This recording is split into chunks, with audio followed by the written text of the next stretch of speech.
appeal that heard the matter of Musst Holdings Ltd and Astra Asset Management Ltd. Yes, no, Ms. Knox, I thank you and yours for the cost figure information overnight. Did we finalise yours? Well, yes, I don't know if we've received Mr Knox's cost figure, or at least I haven't heard that we have. But I can inform the court that our cost figure, the total figure for the claim, including all the claims that were not pursued and the ones that are not resolved, is 2.9 million.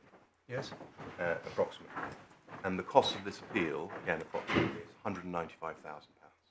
Right. Well, the equivalents, I mean, I don't know if they're exactly equivalent, but just the rule of thumb equivalents on the other side were 1.6 and 175, according to the information provided overnight. Thank you. Yes, Ms. Knox. My lord, my ladies, if you were to ask me what is my best point on this appeal, I would answer one word: reality. And I make 3 points on that. In June of 2016, at a meeting between Mr Mather, Ms Callaghan and Mr Siddiqui, Mr Mather repeatedly acknowledged that Astra, and that had to be Astra UK by then, because Astra LLP wasn't trading and everything had gone to Astra UK, was liable under the contract to Musst on a continuing basis for management fees and performance fees. At that meeting, he was begging Musst, or asking Musst, to try to waive the management fees and just take an accrued performance fee assessed as at that date. But he recognised that he had no right to ask any such thing of Musst. Now, I say that's significant because it shows what the parties understood by the exchanges that had happened and by their conduct that had taken place since November 2014.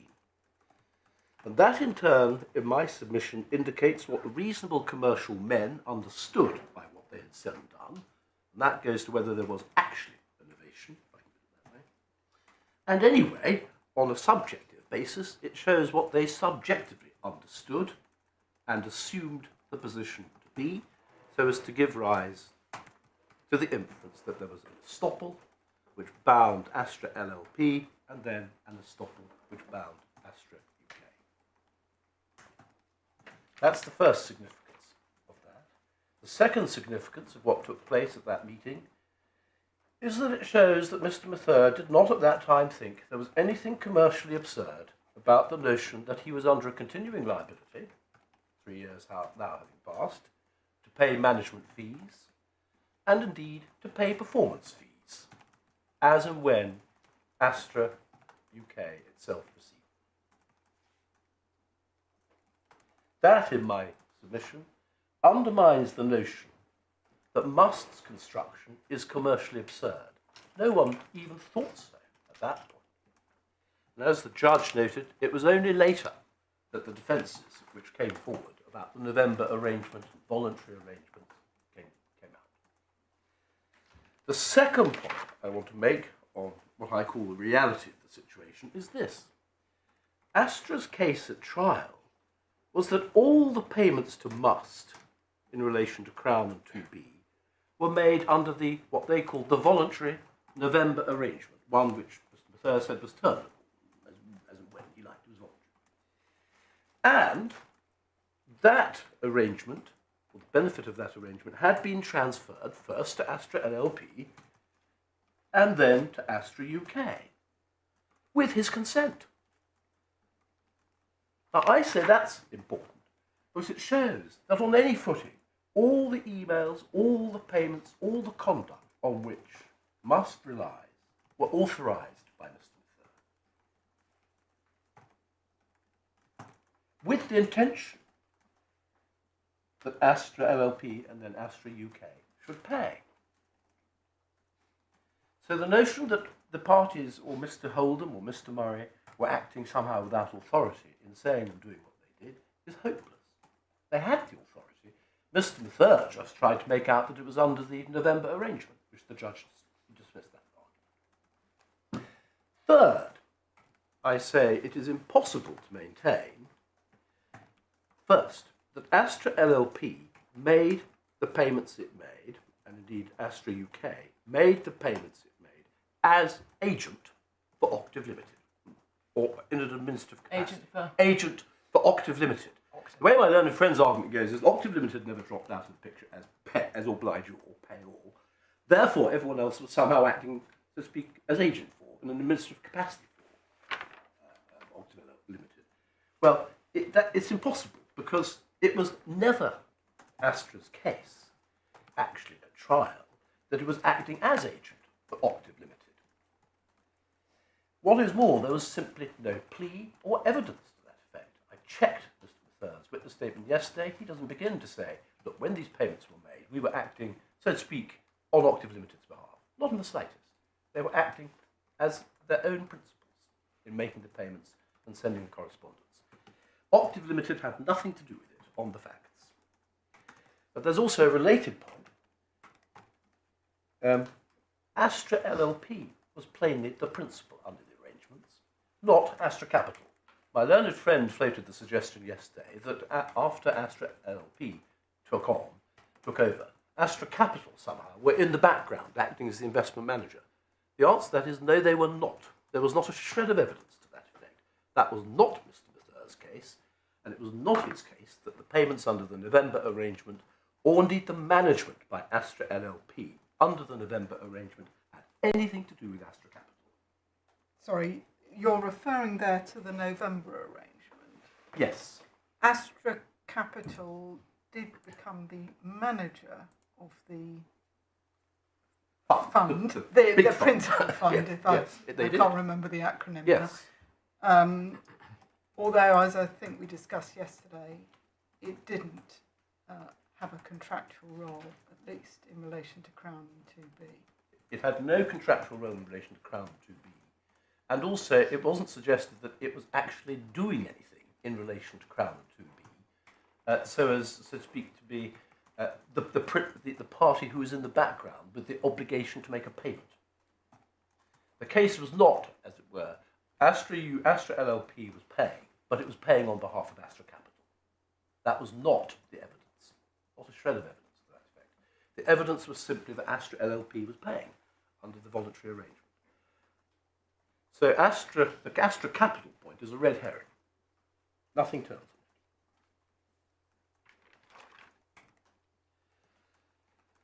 on it. Now, my submissions in summary are as follows. First of all, on the novation point. The octave contract, I say, the judge rightly held, was novated by conduct, first to Astra LLP, so as to substitute Astra LLP for the two octave companies. And anyway, Astra LLP was or would be stopped from denying any such novation.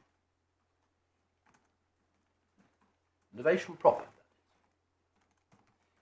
Second, the octave contract was then novated by Astra LLP to Astra UK, and anyway, Astra UK is stopped from denying any such novation.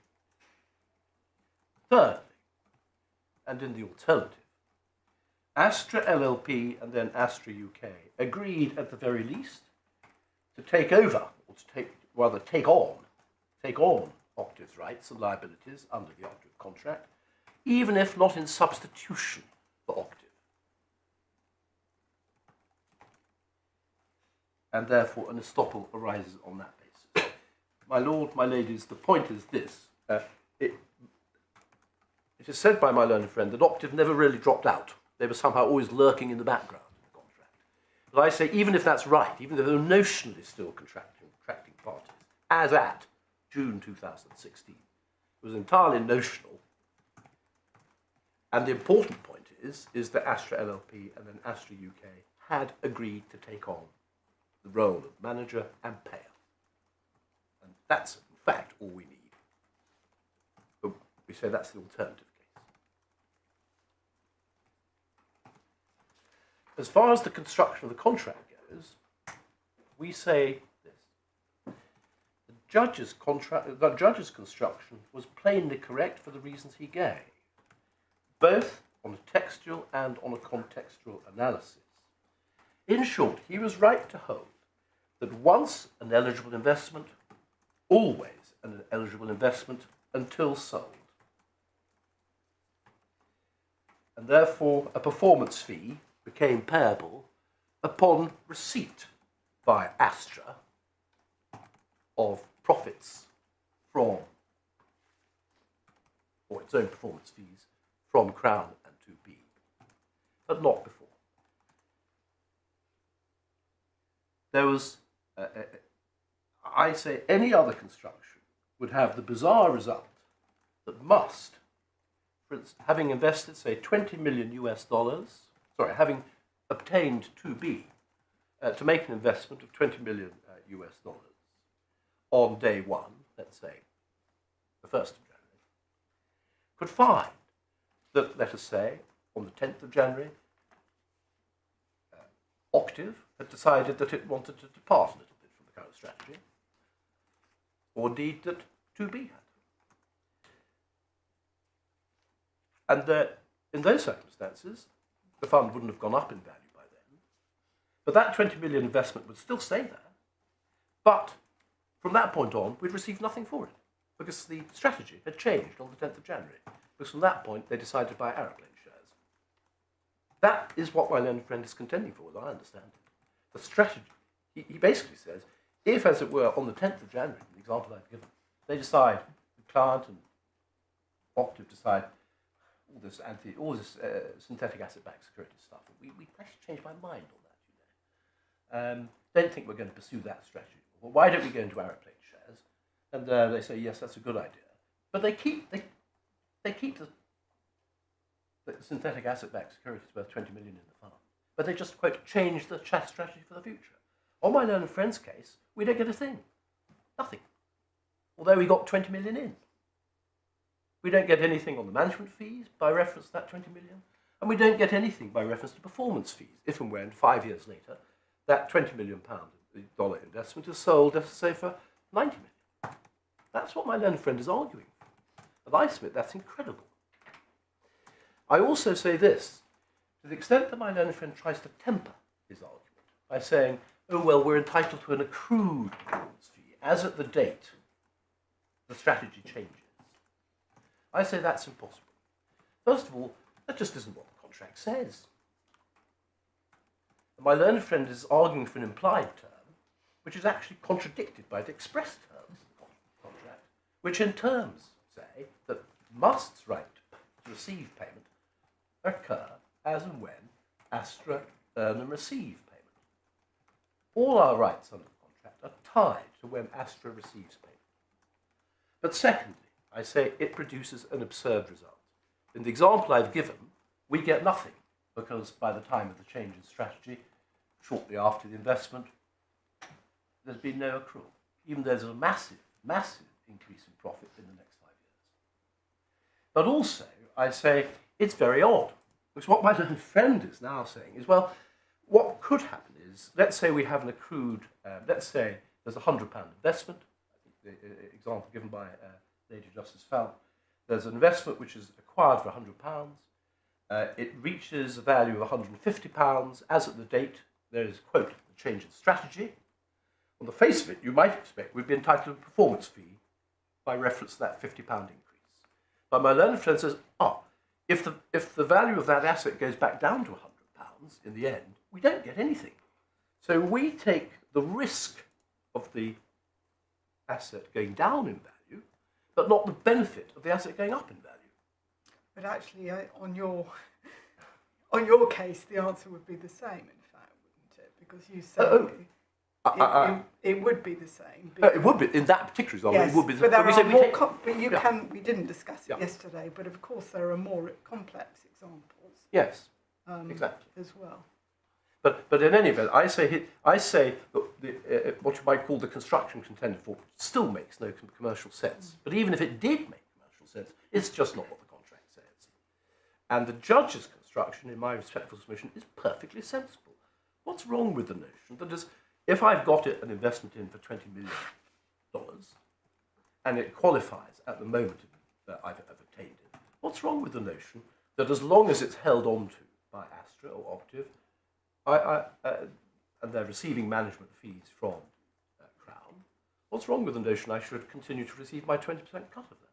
And what's wrong with the notion that 5 years later I receive a performance fee by reference to that? I submit my learned friend assumes that something's absurd or unlimited when it's not. It's a perfectly sensible arrangement. And one of the parties, I submit, plainly contracted to it in any event. Well, put another way, why should they get 80% up to a certain period of time, and then as a result of arrangements which don't involve you, suddenly they get 100%? Exactly.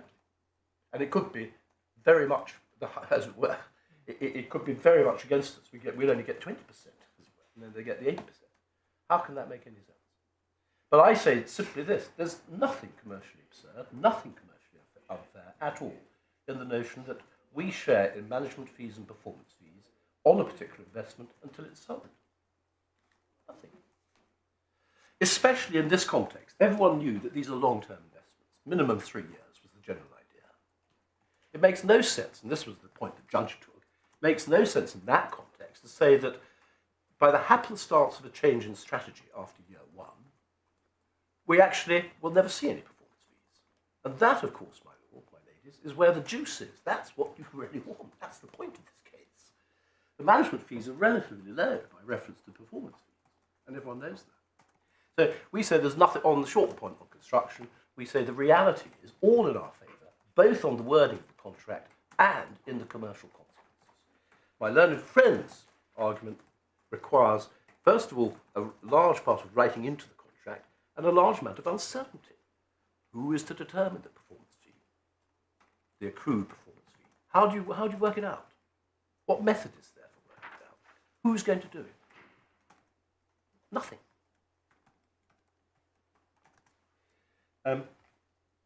My lord, that's the broad thrust of my subject. As far as the law is concerned, my lord, my ladies, I don't know if I need to take you to this, but my lord was already on to the point. This is essentially an evaluation which the judge conducted. He looks at a mass of correspondence and a mass of communications between the parties to work out what was the reasonable understanding that a person would have in the light of those exchanges, and indeed what did they believe themselves to be the case. You are not in a position to come to any similar conclusion yourself. And this is a classic case of an evaluation. The judge comes to primary findings of fact. There can be no challenge to those. He then works out from that what are the consequences of my primary findings. And that's what you might call the inferences or the evaluation. That's what he's done on the basis of an enormous amount of material. It is trite that in those circumstances the court does not interfere with his assessment of what all these communications meant, unless compelled to do so, or unless it's satisfied that he's failed to take something relevant into account, or he's manifestly gone wrong. My lord, my ladies, there's no basis for saying that Mr Justice Freedman manifestly went wrong. And one point I do want to rely on is this. This was a 13-day trial. He saw the witnesses. He made comments on each of those witnesses. But most importantly of all, he then spent a long time writing a very detailed judgment, which shows he looked very carefully at all the material. And in those circumstances, where the court can be satisfied that the judge below has really put his mind to it and considered everything that needed to be considered, and I think he obviously did, there's no, especially an experienced commercial judge like Mr Justice Freedman, there's no basis for interfering at all with this assessment, unless you're satisfied there's an error of law, obviously, or there's something he's just gone wrong, plainly wrong. He failed to take something into account, he didn't, and things like that. But there's nothing in my submission like that. And my lord, my ladies, in our skeleton, we refer to a decision of the, I think, Court of Appeal, UK Learning Authority, which is at page 487 of the bundle, where Lord Justice David Richards talks about understandings and things like that. What would people have understood? That is essentially an evaluation. I can take you to that briefly. Perhaps I should. So page 487 of the authorities.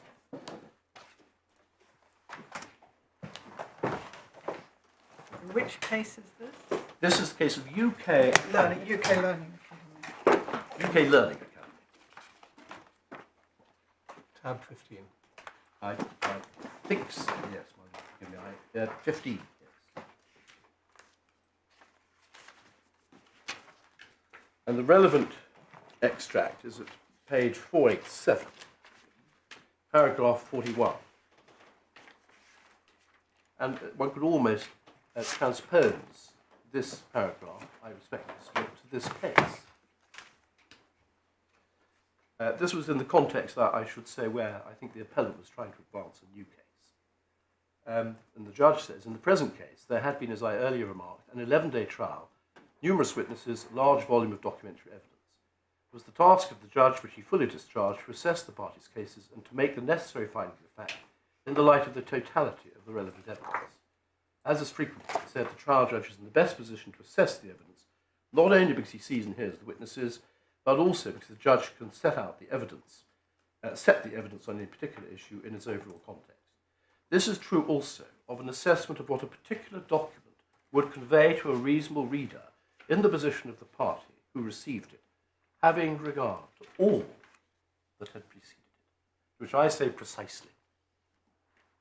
Having regard to all that had preceded it. And just by way of example, my learned friend understandably says, all you need, it's ridiculous to suppose that just by a couple of exchanges of emails and invoices that there's a novation of a contract. Well, one might say, yes, well, as far as that goes, that might be right.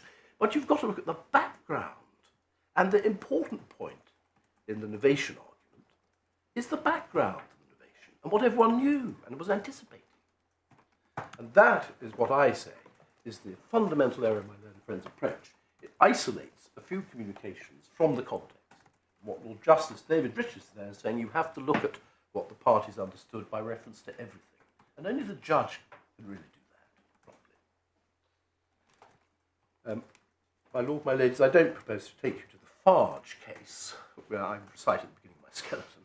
All I want to say is this. If ever there was a case where the judge looked at the whole sea of evidence, this is it. I mean, it really is a case of massive evidence, a sea of evidence. He's navigated it. He has done exactly what he's meant to do. And this is, I submit, a point of some importance. When a judge has done what he's meant to do, having looked at what nowadays often turns out to be a whole sea of evidence, it's not possible for the Court of Appeal to get a proper feel for what the judge has done or seen. And therefore it's wrong in principle, I submit, to overturn his judgment. It's not just a matter of practice, it's really a matter of principle.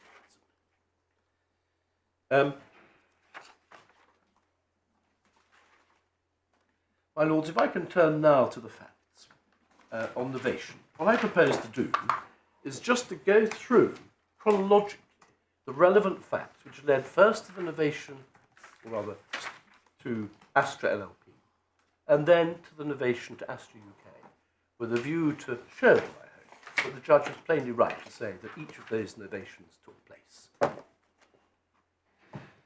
And the starting point is August 2014.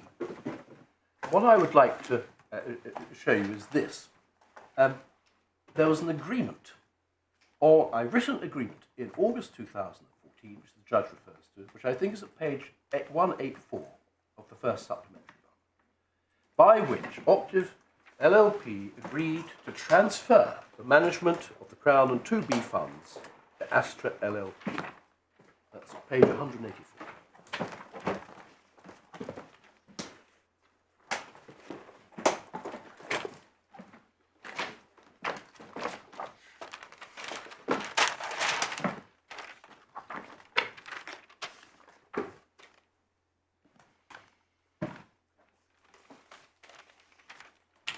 It's worth reading this letter carefully, if I may, because it's the background to everything.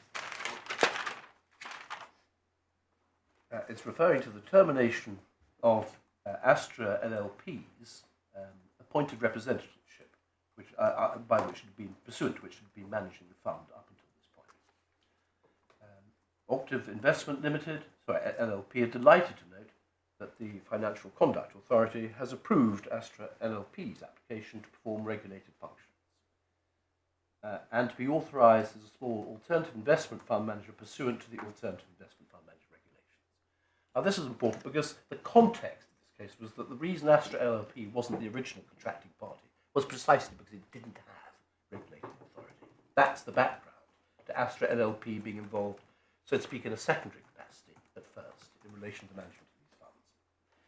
And then we refer to the agreement to appointed representative between Astra LLP and Octave LLP, and we note that the appointed representative relationship terminated as of 22nd July 2014, and it acknowledged that from then all respective rights and obligations between Octave LLP and Astra LLP cease and are extinguished. That's the appointed representative point.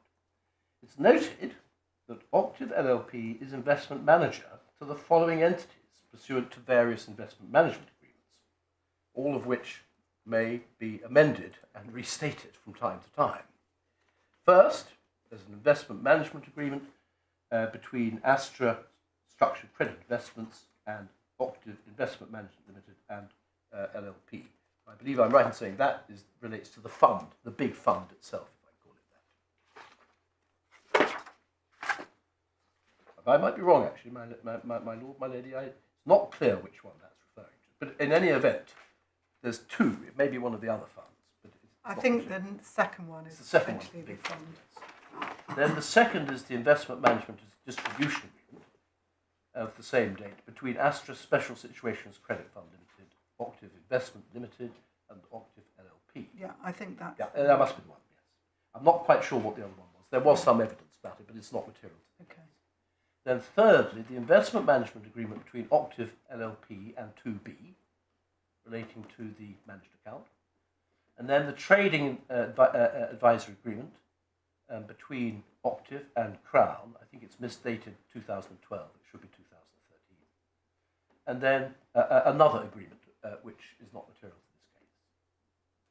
And then Octave hereby confirms to Astra LLP as follows: subject to the agreement of the contracting parties to those agreements and any regulatory obligations and so forth,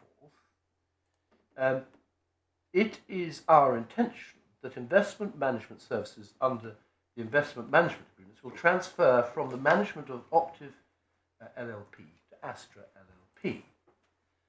Second, all or any fees payable to Octave Limited for the performance of investment management services pursuant to various agreements will, from the date of transfer, subject to the agreement of the contracting parties, and all or any contractual regulatory obligations and so forth, will transfer to Astra Capital. Now, that's important because there's no question in this case of the Crown or 2B contracts, or of the payments under the Crown and 2B contracts being made to Astra Capital, Octave Limited. And it would seem, I think I'm right in saying, that the only fund which at least we know about where payments were made to Astra Capital would, I think, appear to be the Ascaful, the big fund. But therefore, what this contract is saying is, well, Astra Capital will take over the obligation to pay in relation to the big fund, but it's not saying that Astra Capital is going to have anything to do with the other funds. Yeah. Obviously not. I mean, I read this letter as the writer having effectively forgotten that it is LLP and not Limited that is party to the arrangements with Crown and 2B. I mean, at least that's a possible way of looking at it, because it's only subparagraph 2 here, Roman 2, that deals with assumption of obligations. Yes. Expressly, at least. Expressly. And that might make sense in relation to the, let's call it the main fund, ASS, yes. CFL. Doesn't make such obvious sense in relation to. Well, maybe not, but in relation to subparagraph 2, I submit it's simply saying whatever fees are payable under any of those arrangements to Octave Limited will now be payable instead to Astra Capital. Right, but it does go on.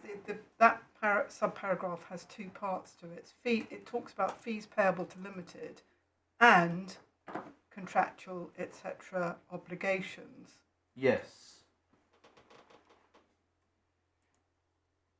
Yes, I do see that. Well, my lady, I submit on the proper view what is being transferred. What the intention is to transfer to Astra Capital International Limited whatever particular obligations Octave Limited is performing under existing contracts. Now, in relation to Crown and 2B, Astra Octave Limited is not performing any role at all, because Octave Limited isn't a party to the Crown contract or indeed to the 2B contract.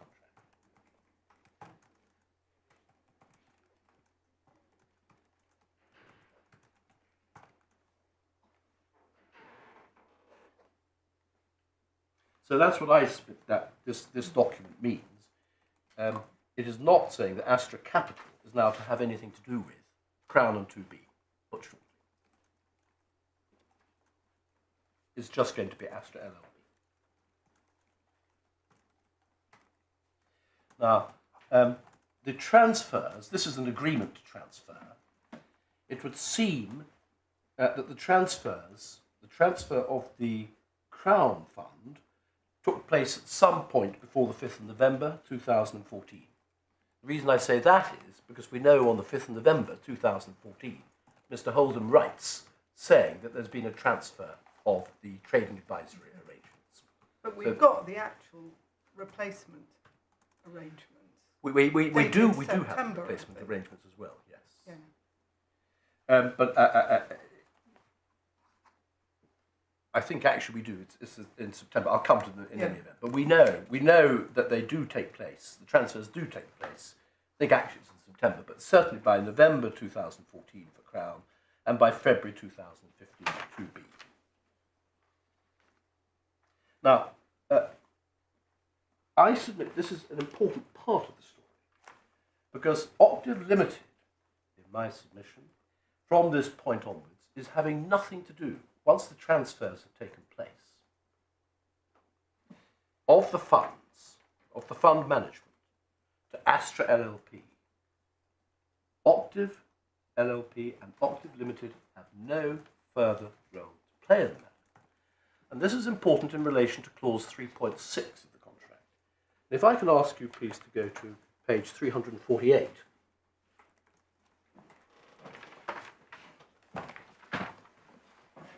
Of the core bundle, first core bundle.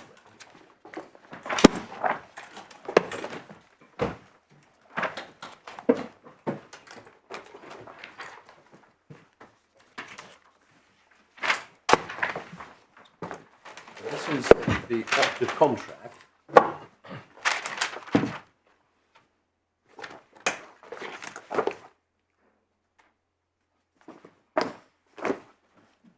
And I just want to focus on the words. The parties hereby acknowledge that the sole obligor for payment of any costs, fees, expenses or liabilities of an Octave party under this agreement shall be managed, and that the obligations of investment managers, that's Octave LLP, are limited to performance of such actions as required by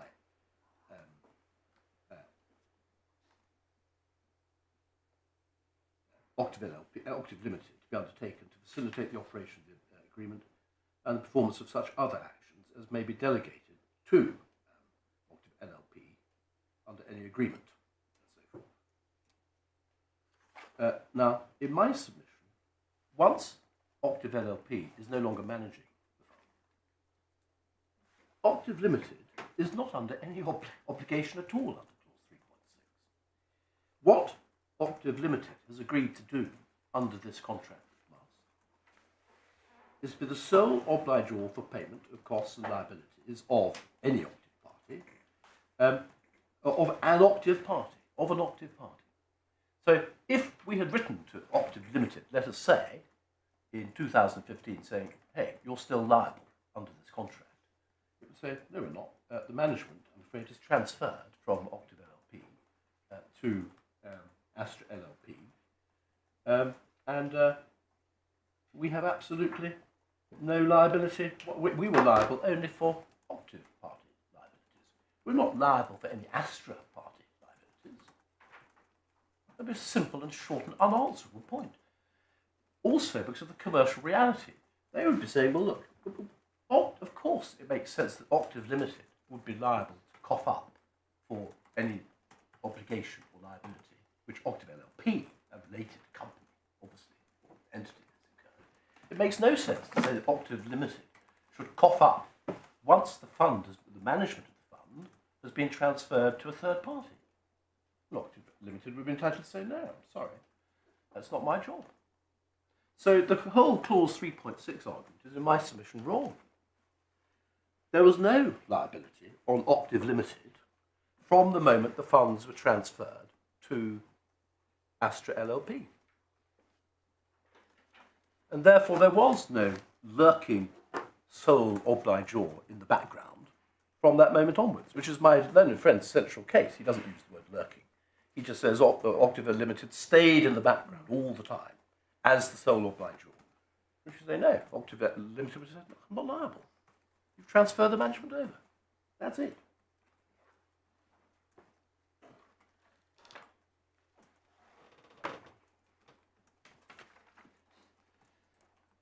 Now, the next point I want to make in the chronology is this. As found by the judge, I can give you the references, that Octave LLP and Astra LLP were closely related entities who traded from the same premises in Ironmonger Lane, and there was an overlap of staff. I can give you the references, paragraph 371 of the judgment, which accepts the evidence which is more fully set out, or referred to at paragraph 333. And you can also see, if you want to see it, so to speak, in real life, from the invoices. If you go to page 348, supplementary bundle, and 359 of 427, you can see this appearing on the invoices. Second, the possibility of such a transfer had been discussed previously by Mr. Mather, both with Mr. Taran Joshi of Octave LLP and with Mr. Siddiqui in 2012, and again with Miss Gallagher in February 2013, when the Octave contract, was being negotiated. Mr. Mather accepted that in cross-examination, and the references for that at paragraphs 334 to 5 of the judgment and 370. Now that, in my submission, is fundamental. If what is happening is something which people are expecting, or is likely to happen, well, it doesn't take all that much in the way of correspondence to bring that change into effect. It's what was always going to happen anyway, or likely to happen. Third point is this, that Astra LLP's replacement contracts with Crown and then 2B were on identical terms as Octave LLP's have been, save, of course, for the change of name and one or two other introductory points. The change, as the judge put it, was only to the identity of the party receiving the income stream. It's now going to be Astra LLP as opposed to Octave LLP. But there was no change to the existing investments. He says that at paragraphs 373 and 376 of the judgment. And just to make good that point, if I may just take you to a comparison, just to show you just the level, if I can put it this way, of the way they're plainly identical. And the first is 2B. Could I ask you, please, to go to page 110 of the supplemental bundle? 210. 110.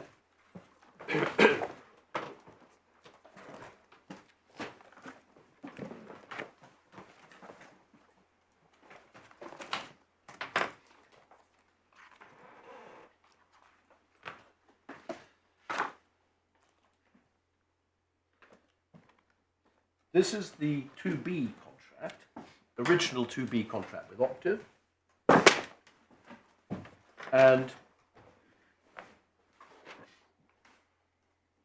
the contract, or the first Astra LLP contract we have is at page 229. So the comparison, if I can put it that way, is between the document you see at 113 and the document you see at 229. And if I can go to the document at 229, you will see the preamble at 230. Background. Now, obviously the preamble is slightly different because B is new, because it's taken into account a new event. I just want to show you how the way it's put.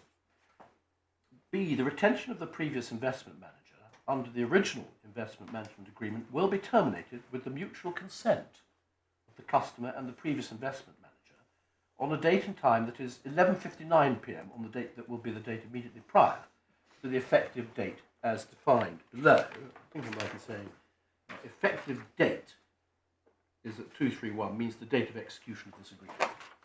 So in other words, they're timing it. So there's a what you might call a scintilla temporis, but no more, between contract number 1 with Octave LLP and contract number 2 with Astra LLP. There's no gap in time.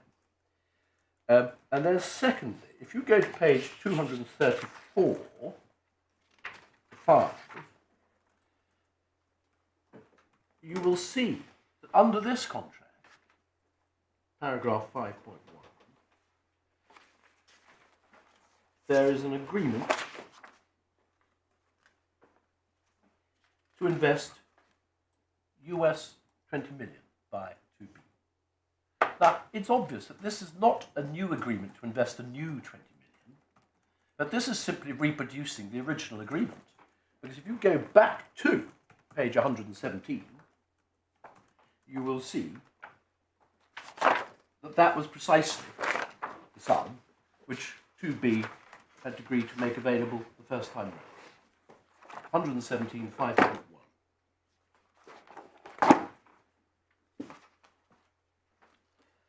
So this is not an agreement to invest further monies, it's just repeating the old agreement. I mean, in a sense, what they're really doing is, quote, restating the old agreement. They're setting it out all over again. Rather than what they could have done is simply say, a side letter saying, Astra LLP will now take over the obligations and rights under the previous Crown 2B agreement. They're just setting it all out again in extenso. But there's obviously this is referring not to a further 20 million US dollars, it's the same old $20 million. And then, likewise, if you go to page 245, and this is important, 245, if you look at the investment objectives, this is part of the schedule to the 2B agreement, you will see investment objective, investment approach, and so forth. Quite wordy stuff. I'm not going to read it all out. Goes on to page 246. That reproduces exactly what you see at page 128. Word for word. And the position is the same with Crown, or almost the same with Crown. The comparison is between the LLP, the Astra LLP agreement with Crown at 188, with the Octave agreement at 136.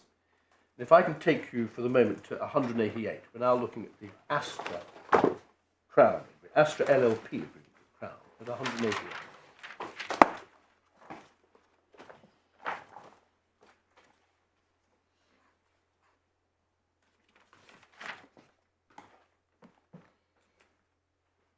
You'll see the preamble. It's basically simply saying, well, we have entered into this agreement in the past, and obviously that's new.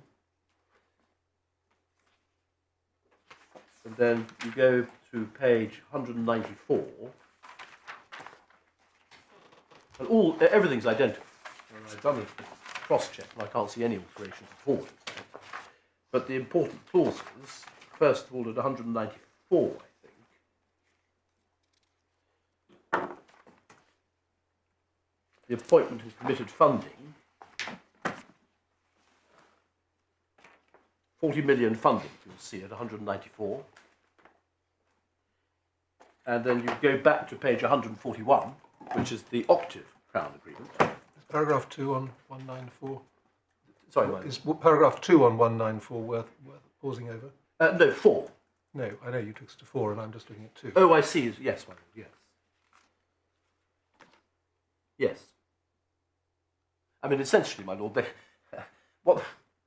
essentially, this is saying this is just an amendment to the original, but we're going to set it all out all over again. We're going to, quote, restate it. My lord, I think the answer to your question yesterday, why are they talking about restate? They're just saying, I'm going to write it all out all over again. That appears to be all they're saying. Sorry, you were giving us another reference. 194, clause 4, is a promise by Crown to commit $40 million to the fund. You compare that with 141, page 141.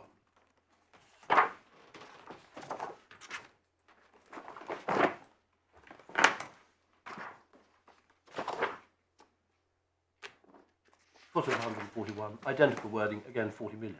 This is not an agreement. So what Crown are not agreeing to put in a further 40 million. The contract or the draftsman is simply repeating exactly what was there in the first contract. But it's not intended to create new or wider obligations or anything. And then you have the same point about, if you go back to the role or rather the nature of the objective, which Astra is to pursue. You go to page 198, clause 6. This is the Astra Crown contract, Astra LLP Crown contract.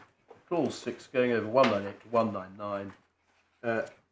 Again, that is identical to what you see at page 145. And the same applies to the contracts with Astra UK. It's always the same. So in my submission, it's not right to say, I think was suggested by my learned friend, that somehow these agreements are different or wider or impose wider obligations. They are, in effect, just amendments to the original agreements. Okay. I think I asked this question yesterday, but I just wanted to check again. I think I asked yesterday whether the terms of these agreements were known by Musst. Well, can I take it chronologically? The 2B investment was made before the Octave contract was finally agreed. Yes. And the 2B contract was sent to Musst, certainly by Mr Septon, who's the 2B man. I think it may also have been sent by Octave, but certainly by Mr Septon. This is the Octave 2B contract. Yes, the Octave 2B. Yes, the Octave 2B. Back in February 2013, when it was entered into, it was sent to my clients. Certainly by Mr Septon. I'd have to check whether Astra did as well, Octave did as well. As far as the Crown contract is concerned, that was entered into, I think, in June or... So that post-dated... Precisely. Okay. That post-dates the Octave contract. So in one sense, my lady, it might be said not to be so relevant. Right. So what? It might be said. But anyway, that was sent to my clients by Mr Murray. The Crown contract. The original Crown contract. So we did see both the original contracts at more or less the time they were executed. Yeah. You wouldn't necessarily, though, have seen... I think what we're looking at now is the revised... No, we didn't. No, we certainly weren't told about that. Okay. No. We were just told the transfer, the trading advisor changed from Octave LLP to Astra LLP. Great. In my submission, nothing turns on the point that what you might call new agreements were executed. That makes no difference whatsoever. The substance is exactly the same. No, I understand. I just want to understand whether, when we're looking at documents, it might be relevant for us to understand whether they were within the knowledge of both parties. My lady, I hope I'm not being facetious. My clients could be forgiven for not reading in extenso everything in this agreement. Indeed. I don't think it was suggested that they had either. No, thank you. My lord, my next point is this. At the same time as the transfer of the business to Astra LLP, Octave LLP and Octave Limited agreed with Astra LLP not to play any further part in the matter and dropped out of the picture. That is an express finding by the judge, and it's an important one. I must show it to you. It's a paragraph 336 of the judgment. Can I just say, I have to say that you're taking us to a passage that's under a heading of must submissions. I'm having some, Yes. at the moment, I'm having a little bit of difficulty identifying, in some cases, what is the judge's findings and what were the submissions. So can we just bear that in mind? Because Absolutely, the paragraph my you're lady. taking us to is a... Yes, I do want to show you, because I'm going to show you Thank you. another paragraph in the judgment Yeah. where I submit he accepted it, but it's obviously right. 336, subparagraph 2.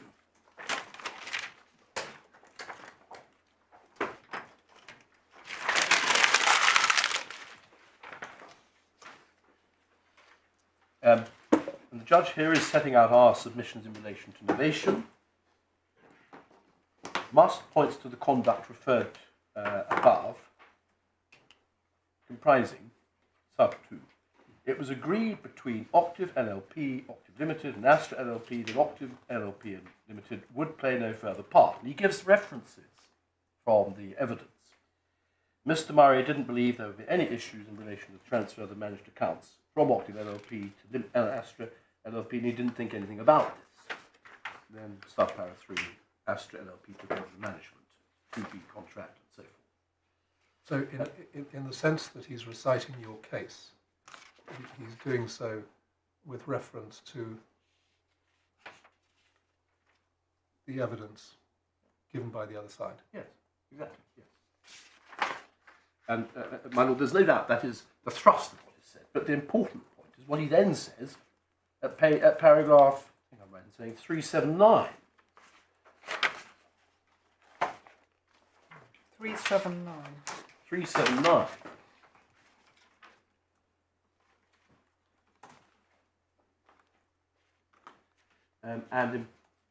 Perhaps I may as well read all of it. The evidence is not that Octave Limited Well, shall we remains... just read 379 to ourselves? Yes, fine.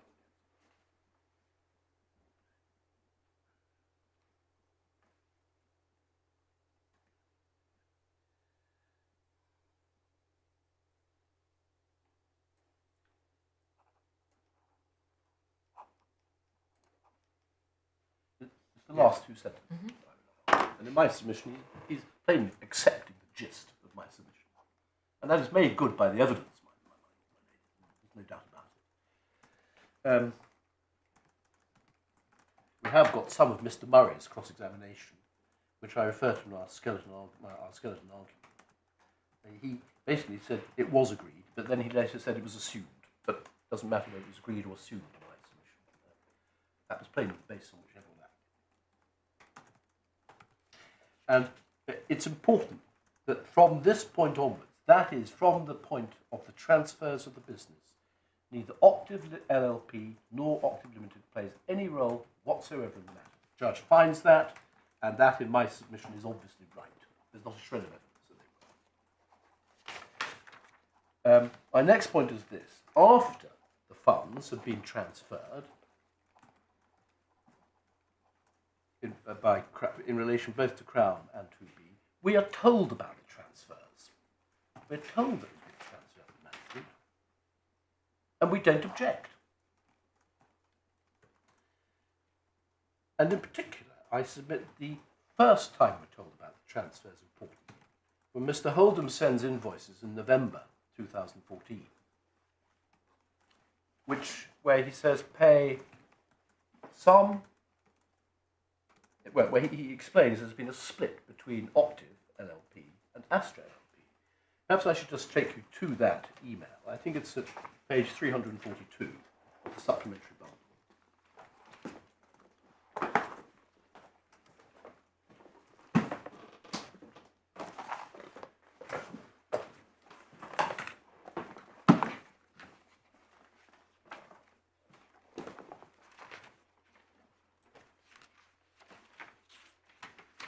I'm not sure if I've given you the right reference. It somewhere in this sequence 344. 344.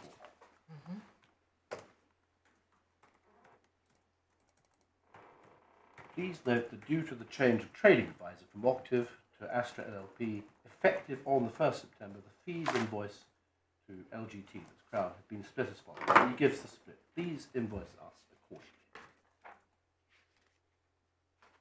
And we then invoice accordingly. This is treated by both parties as being a matter of housekeeping of no conceivable significance to the substance of the agreement between them. Yes, that's right. I mean, they understand, everyone understands what's going on. There's been a transfer. I mean, the people are largely the same. They're trading from the same premises, but we're being told, of course, we've got to split the invoice between Octave LLP and Astra LLP. Split our invoices. Well, and we're being told the trading advisor has changed. So we're told about, effectively, the transfer of management from Octave LLP to Astra LLP. And we don't stand on our rights and say, hey, what do you think you're doing? Look at clause 9.4. Of course we don't, because we expected this was going to happen anyway. And I submit that the important point is there's an express split, and we don't at that point say, oh, we object to that. We're plainly acquiescing and indeed waiving any rights we would have had under clause 9.4 to complain about. And theoretically, we could have said, who's Astra LLP? Don't know them. But of course we know them. We know them very well. Representation which underpins this is that the entitlement, because the please invoice us accordingly is please invoice us for 20%, as I understand it. It's the other yes. way. Is that notwithstanding the transfer to Astra, the entitlement to the 20% continues. I mean, that's what this email says. Exactly. That's what in other domain a difference that it's Astra. And we don't care.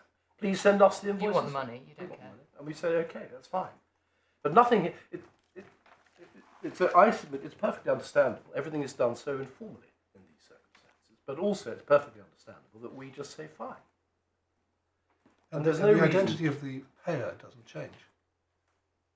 Well, the payer, Crown obviously is still the same, but Astra LLP will now be paying instead of Octave LLP. But who had been paying before? Octave LLP. Except on one occasion? Or? Right at the beginning, for administrative reasons, it looks as if Astra LLP made the very first payment, but that was in 2000. I'm sorry, I'm corrected.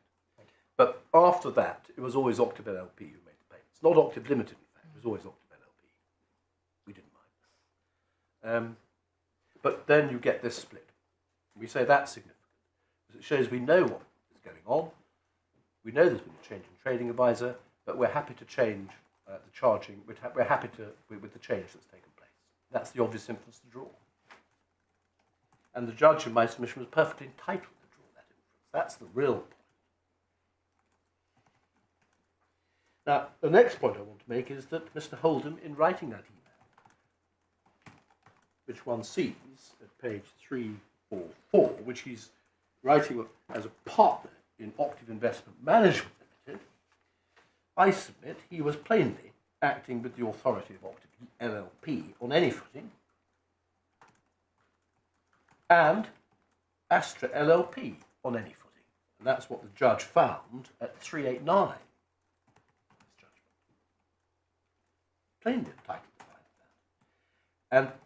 And the reason I say he was entitled to find that, in particular, is because of Mr. Mathur's evidence itself. We haven't gotten the bundle, but it's referred to in our skeleton argument, which is at page 61 of the court bundle, paragraph 67.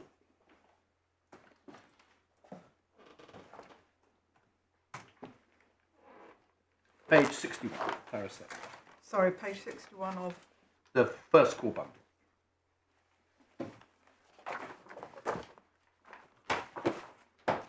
Paragraph 67.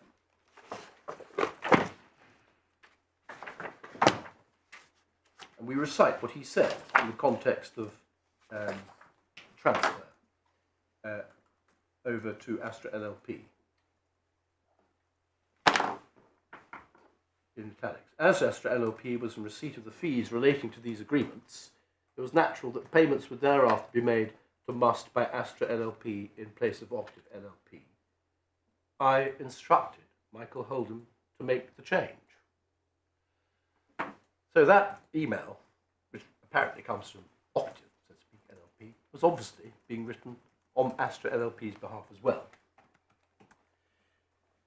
And in my submission, the judge also finds at page 389 that actually the email was sent with Octave's authority, which would cover Octave Limited. Now, my lord, my lady, what I say about that is, well, it's whether you say it's written with Octave Limited's authority, maybe one thing, but certainly it's written with Octave Limited's consent. Sorry, are we talking about Octave Limited or Octave LLP? The judge at 389 is talking about LLP. Well, I'm not sure. I think from recollection he just says... Oh, he does have... Also a shareholder. Okay. Yes. But in my submission, he's plainly entitled to find whether or not it's with Octave Limited's authority, where Octave Limited literally rang up Mr. Holdham and said, I want you to do this. But it's certainly with Octave Limited's consent. There's no reason for supposing Octave Limited was objecting to the arrangement by which Astra LLP was going to be taking over the management of the fund. Because we know from the agreement I showed you earlier that Astra LLP was taking over management, and the judge found, as I've said, that it was assumed or agreed that Octave Limited would be dropping out of the picture. That's the finding.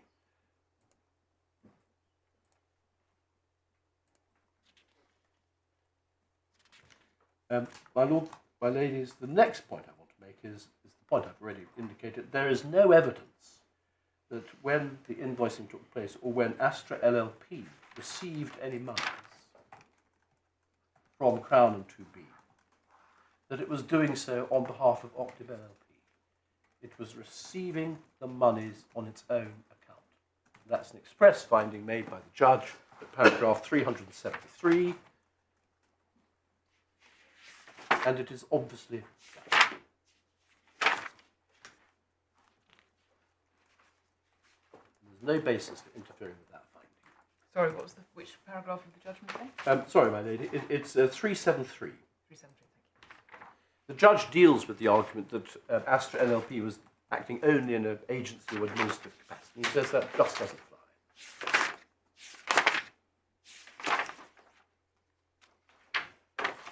And what happens from November 2014 onwards in the case of Crown, and February 2015 onwards in the case of 2B, until April 2016, is that Musst, as requested, sends its invoices to Astra LLP, not to Octave.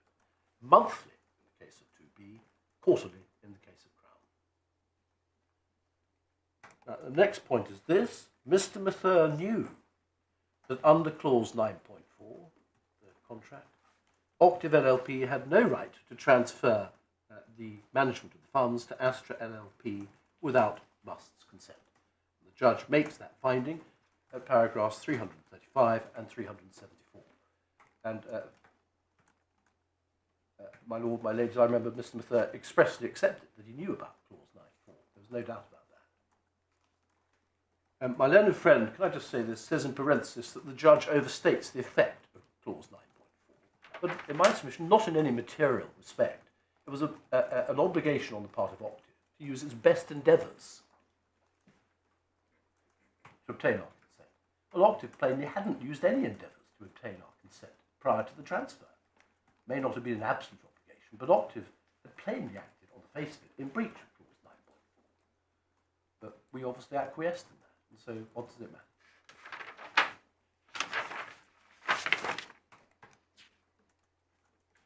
And the way the judge regarded the matter was this.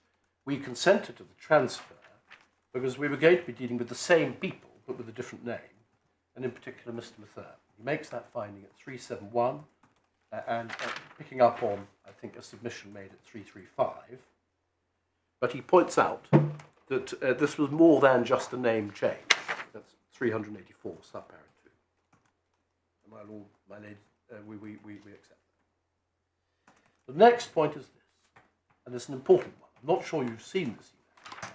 On the 30th of April 2015, Mr. Holdham explained writing on behalf of Astra LLP to Musst that payment was not due in relation to the Crown 2 account because it was set up for a different strategy. I'd like to take you to this. I It's think a page. that may be 2015 rather than 16. You're quite right, my lady, yes. 406.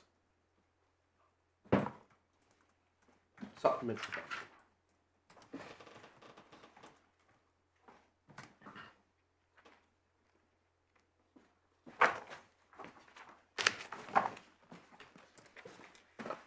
And this is part of a chain of emails in which Miss Gallagher is saying, what's the position on Crown 2? And eventually, Mr. Holden backtracks on what he previously said, which suggested that Crown 2, there was an obligation to pay in relation to Crown 2. And he says, no, there is no obligation to pay on Crown 2, but you see how he puts it at page 406. Hi, Agatha, I sent you the Crown 2 invoice in error. The Crown 2 account was set up for a new strategy, primarily CLO and CRE, and therefore was not covered by the existing introduction agreement, as it doesn't substantially replicate the investment securities and risk profile. In my submission, and the judge accepted this, this means one thing only. Mr. Holden was acknowledging that there had been a novation or taking over by Astra LLP of the introduction agreement. Otherwise, there's no need to refer to it. And the judge accepts this in paragraph 396, subpara 1, and 398 of his judgment. In short, the premise of this is that the optive agreement has been novated to Astra LLP. Now, the next point is this, and I want to deal with the draft agreements that were put forward.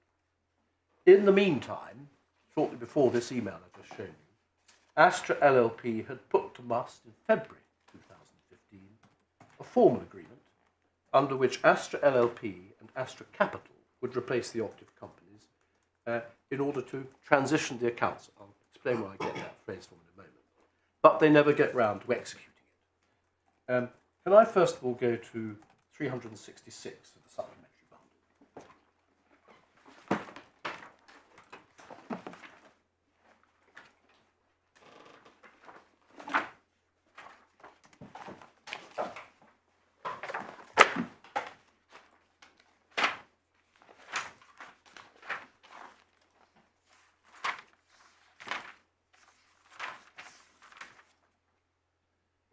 Note the way Mr. Murray puts the point on the 19th of February. We've moved up to our new offices.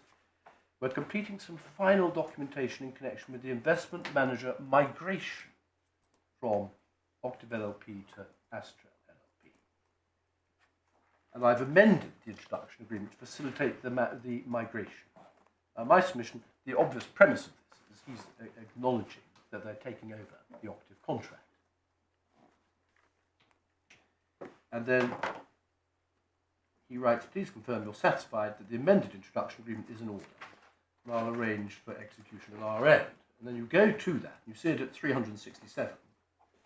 And what it is essentially a track change draft of the Octave agreement, word for word.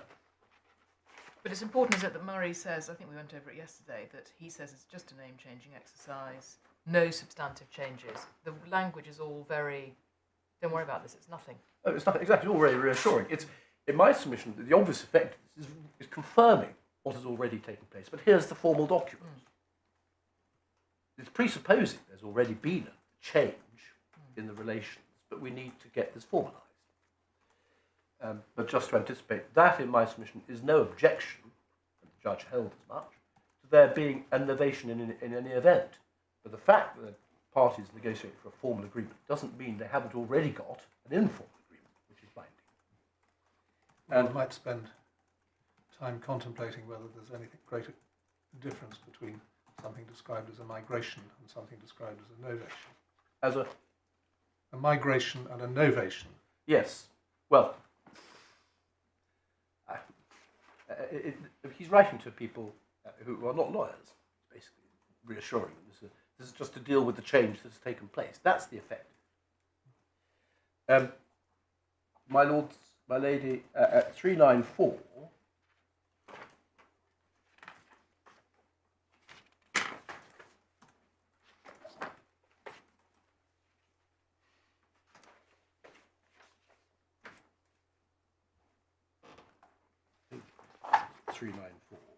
We say that, I think I've got the right reference, but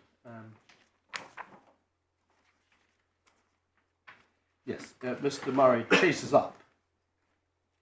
I think,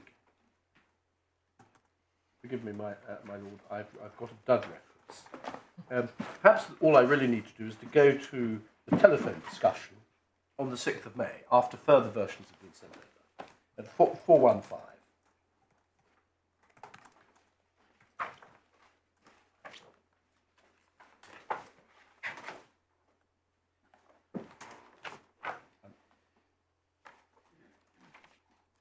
Halfway down the page, Miss Gallagher says to Mr. Murray, they weren't talking about the Mr. Saxena, the Astra, the Musst director, weren't very sure why we're choosing this way of changing. I know it's a name change, obviously the contract, but they were like it making the sort of thought that having the effective date as today, and whatever it be, February of this year, then that whole contract would start from then, and like our old contract would be invalid. So she's a little bit concerned that somehow the rights under the old contract will evaporate in relation to Crown and 2B. We just need to be reassured.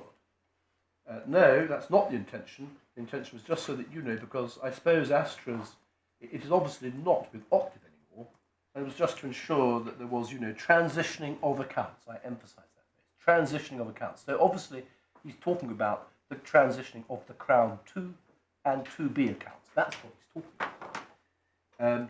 And that payments will be made directly from Astra rather than from Octave, from the effective date.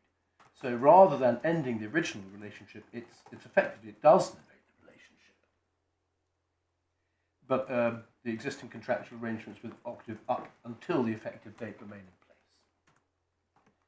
And then Ms. Galligan, yes, that's completely our understanding. Just would you, they wondered whether it would make more sense to do like a novation agreement on the side or something that says it's a name change as opposed to redoing the Mr. Murray. I can confirm anything they need confirmed. I suppose if that would give them comfort, would that work? Now, I submit the premise of this is that this is a document to tidy things up. It's not, unless you sign this document, there is no agreement between us. The premise of this document is there is already an innovation that's taken place, but we need to tidy things up.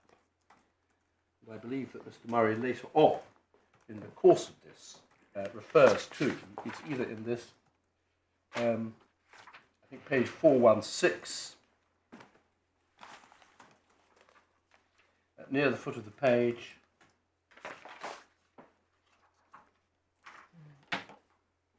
to repeat what he said before.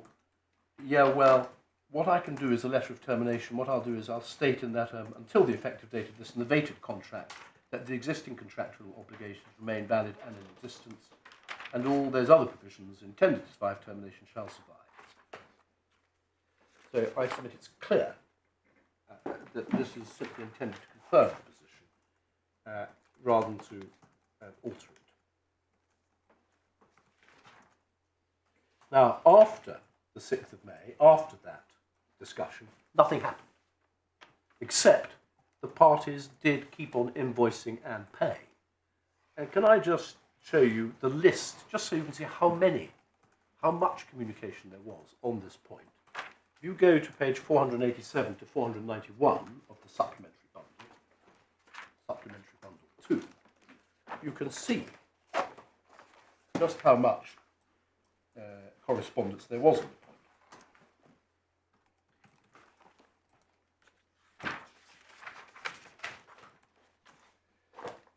The schedule of invoices, and it starts with those from Octave, 487, but you then get to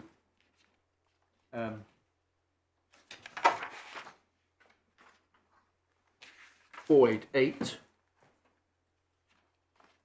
You'll see November invoice from Octave to Observatory, and Musst to Octave. Then over the page, you'll see the amount of invoices involving Astra LLP and Must. And that carries on. This is in relation to 2B at 489 and 490. And then invoices Ray Crown. You can see they're quarterly, not so many, but you can see from the takeover point in November 2014 at 491, you can see a whole raft of invoices there. And I submit, however else one looks at this case, there's plainly conduct here over a considerable period of time. It's not just one or two payments, it's regular payments, regular invoicing by which my clients are paid. Always the same sequence. We receive from Astra LLP's invoice to Crown or 2B. We then are told to calculate our 20%. We calculate our 20%, and we write back with our invoice at the 20%. And in that period, my lord, my ladies, Astra LLP paid about $230,000 US on the 2B account, and about $220,000 on the Crown account, up until up until 4th of May. I think one payment being by Astra UK. But that's a paid para 161 of the judgment. Now, I submit, I'm dealing with Astra LLP for the moment. The only sensible inference from this conduct was that, however informally, Octave LLP and Octave Limited, having transferred over the management and income streams from the two accounts to Astra LLP, agreed with Astra LLP that it should have no further rights or liabilities in relation to them under the Octave contract. In other words, I submit can be no challenge to the notion that there was an agreement between the two Octave companies and Astra LLP that the two Octave companies will drop out and have nothing further to do with this arrangement. Secondly, I submit it is obvious from this that Astra LLP, with the consent of the Octave companies, agreed with Must that it would take over such rights and liabilities that the Octave companies had previously had. And it's also equally obvious that Must agreed to that. No one looking at what happened could say that Octave somehow retained an interest in this. It's impossible. And further, even if there was no express agreement by the parties to that effect, everyone operated on that common assumption. No one at all thought Octave LLP or Octave Limited had any liability after transfer of the management. Simply. Now, as far as the draft agreement is concerned, the judge deals with that at paragraphs 375 and 399 of his judgment. In my submission, his ruling is entirely within his sphere, perfectly correct, where he says the fact that the parties were discussing a draft does not mean that they hadn't already agreed to novation. And the reason I say that's correct is this. By the time the draft was first produced in 19 or 20 February 2015, Astra LLP had already taken over the management of both the Crown and 2B funds and of the income stream therefrom with Must's consent. Must hadn't objected to that at all. In particular, hadn't made any objection under clause 9.4, as it could have done in theory. Also, Must, as requested by Astra LLP, had already invoiced Astra LLP instead of Octave on both accounts. In relation to Crown on the 5th November 2014, 4th of February 2015, and in relation to 2B on the 17th of February 2015. And Astra had already paid Must on the Crown account on the 10th of November 2014. I should say the first payment by Astra LLP on the 2B account was on the 23rd of February 2015, shortly after the production. Now, as far as the interposition or proposed interposition of Astra Capital goes, I submit that is irrelevant. It would seem, if I can go back, I should have taken to this, it would seem from page 416, supplementary bundle, that really its only role really was for tax purposes. You have an offshore payer. And that is, I think, what Mr Murray says. It's not as if it's got some special expertise, special place. I think I've got a reference to this. Yes, it's the third entry down, MM. No, I'm just thinking in terms of the whole reason why it's inaudible. The idea is that, well, besides, it's mainly for tax reasons. It's been put through it should be Astra Capital Limited, and Musst Holdings Ltd, because there's no VAT liability, and the reason we want the effective date to come. There was no substance, if I can put it that way, to the interposition of Astra Capital, save that point, it seems, tax purposes.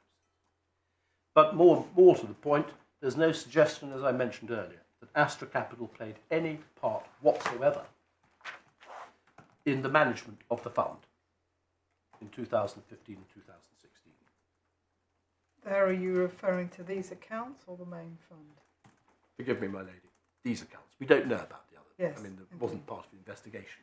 But we say the only important point is, as far as these accounts go, there's no question in fact of Astra Capital playing any part whatsoever, or indeed being the party behind the payment. Mr Mather never said, oh, no. Astra LLP was paying on behalf of Astra Capital. That was not the evidence.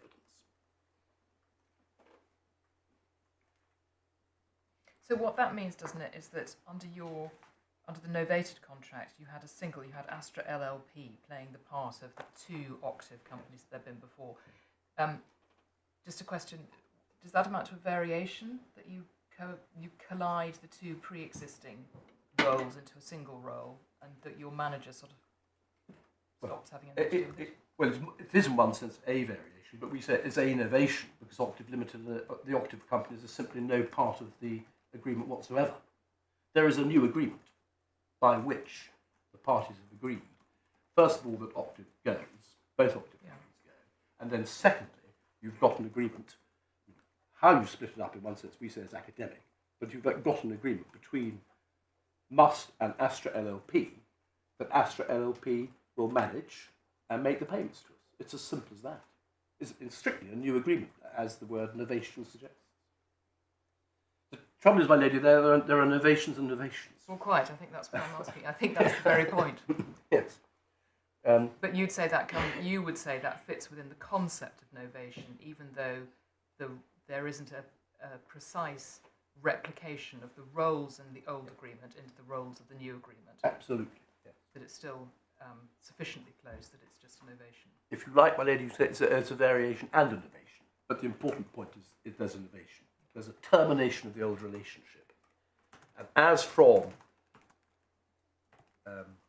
November in the case of 14 in the case of Crown, and as from February 2015 in the case of 2B, there is an agreement that Astra LLP will manage and pay. It is in two stages, though, isn't it? It is. On your case. Oh, yes, it has to be. Yes, it is in 2 stages. And it has to go further than, as my lady says, crossing out two names of parties and putting one name in its place. You also have to say that where it refers in the substantive provision to fees earned by Octave, that you must say, you will have to say, refers to fees earned by Astra. Yes.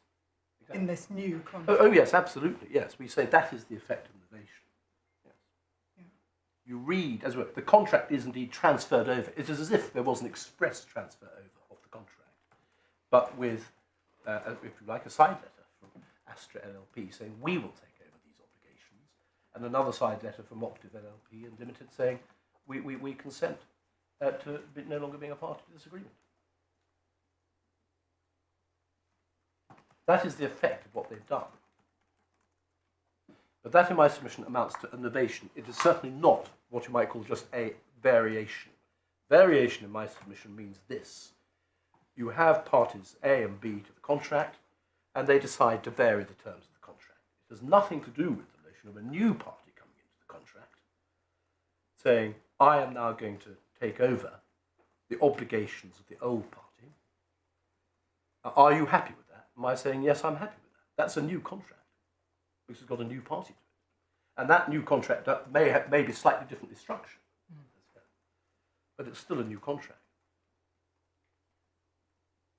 With the same obligations and liabilities built into it, so substantively you say it's the same. Yes. Yes. But there is. I can't quite find a word for it, but structurally maybe you'd say it's a little bit different from what went before. Yes, but it wouldn't take long to write out. No. And you'll recall Mr. Holdham's email where he talks about the introduction agreement. You know, a Crown 2 doesn't come within the introduction agreement. They're obviously operating on the assumption the introduction agreement still bites, but with alterations. That's my point.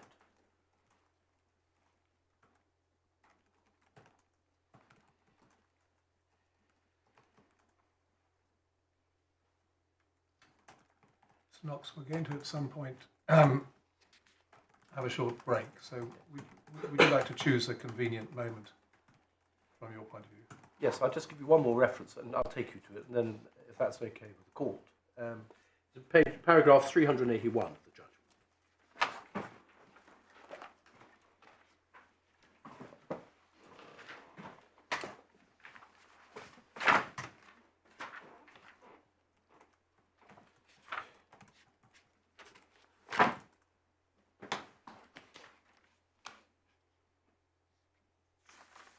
If I can just ask you to read that paragraph yourself, in particular, it's the last sentence, the last two sentences.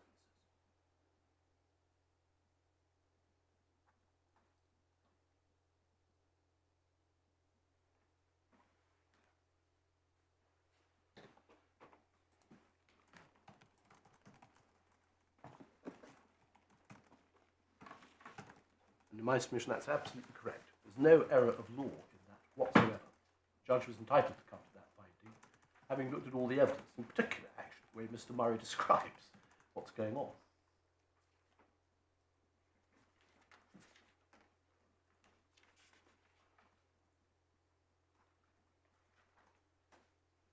Well, that's a good moment. Break, yes. All right, we'll take a break for 5 minutes.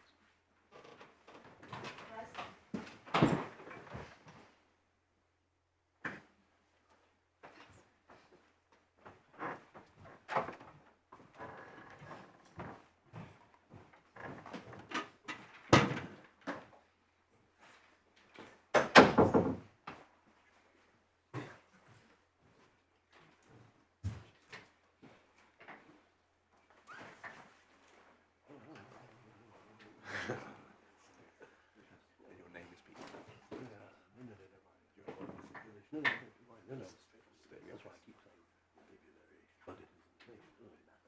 It's a variation of slightly different terms. No, I didn't call that.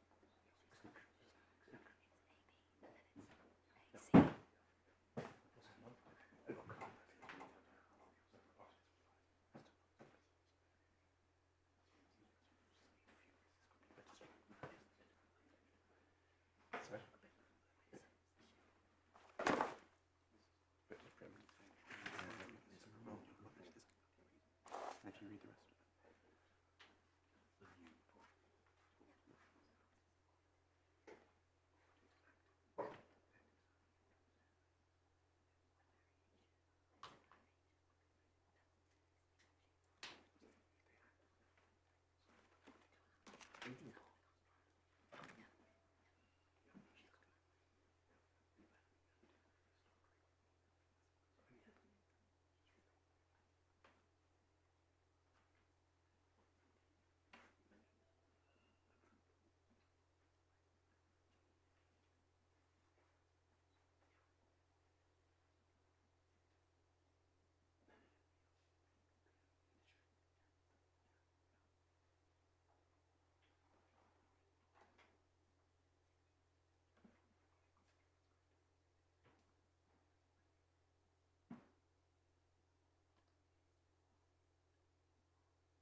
submission that accrued performance fee is good for you, regardless of the funds actually accrued performance fee to get a permanent master.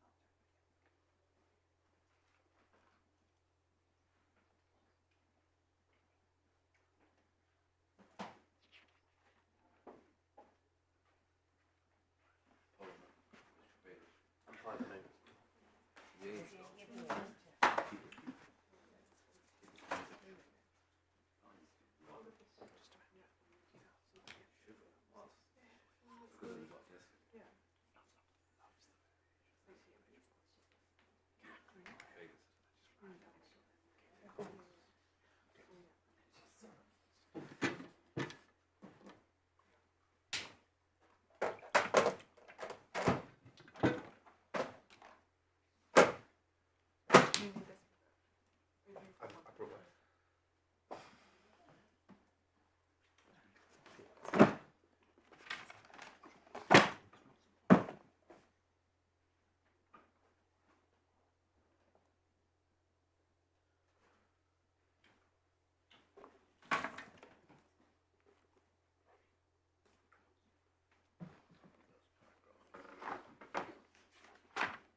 Yes.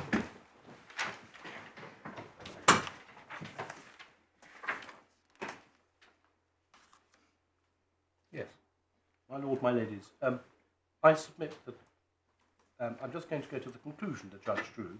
My learned friend's taken you to it already, namely, the judge found that there was either a novation proper, that's involving all parties, or at least there was a taking on. There was a bipartite agreement, is the way my learned friend puts it. We say the judge was plainly entitled to come to either of those findings, but perhaps more importantly, as far as Astra LLP goes, is the judge's finding at paragraph 400, at page 208.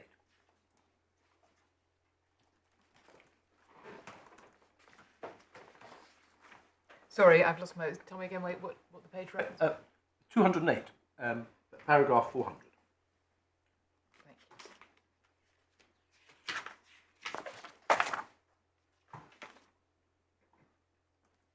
you. This is the conclusion. It begins at paragraph 398. The judge deals with estoppel in relation to Astra LLP from 398 to 400, but his conclusion is at 400. All right. Can we just remind ourselves of those three paragraphs? Yes. Sorry, just before we move on Yes. to estoppel, you've only very briefly mentioned the taking on as opposed to the taking over. Yes. And a point was made against you on the taking on, as in taking on in addition, about consideration. I was Do you going to- address that in your skeleton? Oh, yes. Yes. I do. I say. Yes, we do. I mean, the consideration of two things. First of all, we give up our rights under clause 9.4 to complain. We waive that. We had a perfect right to say, don't like that. Go back to the way you were. And that is consideration, you say, moving from us. Yeah, that's the consideration moving from us. The other consideration is that we don't say to Optive, why aren't you paying?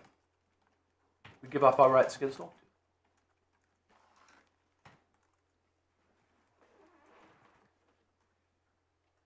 My lady, those are the two short points. There's plenty of consideration. Moving from us, doesn't matter where it goes to. Right. Thank you. It's 398, sorry. Not at all, no, but are we back to 398 to 400? If I can just ask you to look at perhaps 398 to 400, just cast your eye over that. That is the judge's conclusion on estoppel, as affects Astra LLP.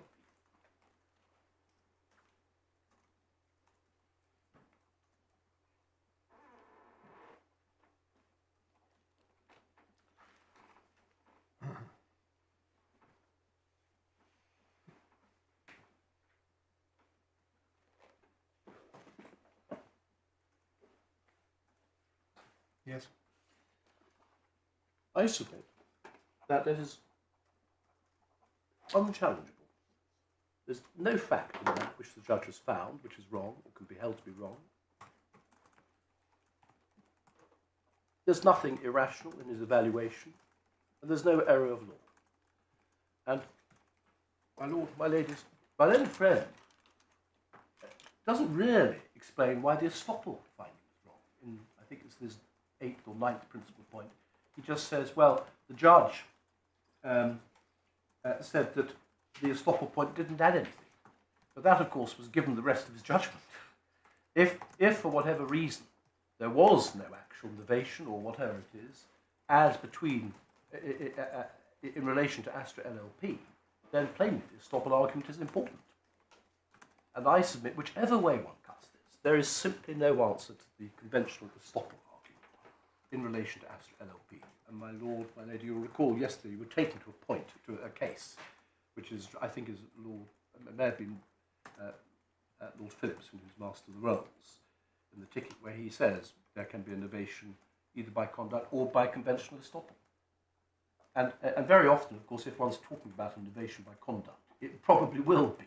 It probably will give rise to a conventional estoppel, because parties are acting on the common assumption. That was that paragraph that I asked about, yes. And as a matter of law, they come to exactly the same thing, subject to one point I'll come on to later, in relation to no variation clauses. Sorry, can you remember which case that was? The Ticky, I think. Okay, thank you. The appeal from Steel J. Yes. Thank you. But I submit there's nothing that can be said against this. It's an absolutely compelling analysis. And what that means is that by the time of the further novation, the court should proceed on the basis that one way or another, there was a novation which had already taken place as between the two opted parties, Musst and Astra LLP, under which Astra LLP had taken over, or the common assumption was that Astra LLP had taken over the optive liabilities and rights. And therefore one approaches the further novation on the basis that all I have to do is show that Astra LLP and Musst LLP, being the only parties in the picture as at the date of the further novation, then reached a further novation with Astra UK, under which Astra LLP was to drop out and Astra UK would come in its place.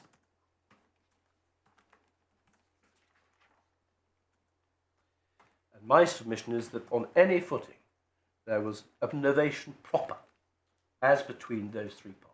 It is clear beyond, I'm going to take you to the correspondence, clear beyond doubt that Astra LLP dropped out with the consent of the parties and Astra UK was replaced by the consent of the parties, and the communications between them were clear on that point. The starting point is page 425 of the supplementary bundle.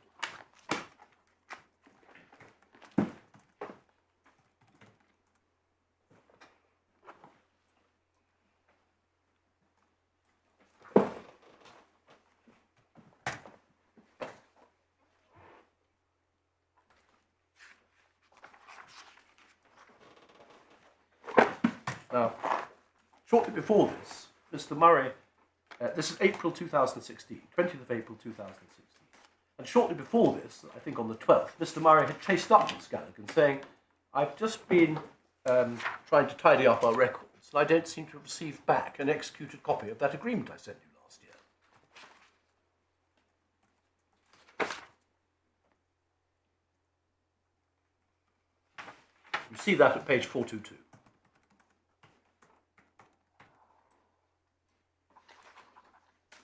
So that's the context. And then, after a few more emails, when he chases up, on the 20th of April, he sends this email, which I don't think you were shown, but it was, you were told about it, but you weren't shown it. I submit it's a very important email indeed. We were shown it. Oh, you, all of it? 45. Oh, forgive me. Oh, my lady, yes. Well, my lady, what the really important points, so first of all, is receipt of tax advice on our existing structure. But Astra UK has submitted a change of legal status application to the FCA, whereby regulatory authorisations and permissions will be transferring from LLP to UK. Change of legal status application is expected to be completed this week, contingent on the FCA granting approval. The Management and Risk Committee of Astra LLP and UK will remain identical, and then as part of the change of legal status application, contracts will be novated to Astra UK. And then Astra LLP and Capital expressly withdraw the introduction agreement. In my submission, the plain meaning of this, the judge was entitled to find, that here is an express declaration that we are going to novate all contracts, and that, of course, must include Must's contract to Astra UK. And therefore, we're withdrawing the offer on behalf of Astra LLP and Astra Capital. But I emphasise, as part of the change of legal status application, contracts will be novated.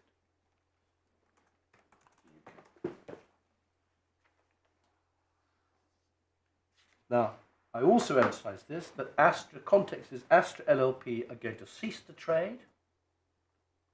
So there's Astra LLP are going to drop out on any footing. And I should say the judge accepted that this email was sent on behalf of Astra UK as well. If I can ask you to go to paragraph 347, first of all in the judgment.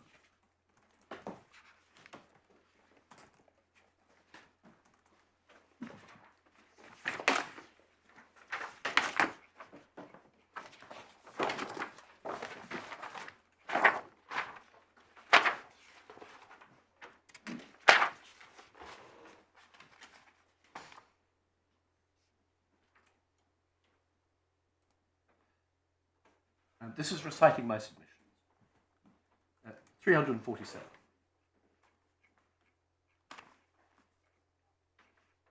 And it's really just the first 2 lines.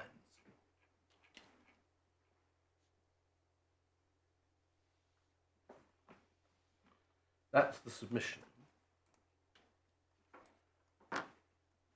And then the judge's ruling upon it is at page 394.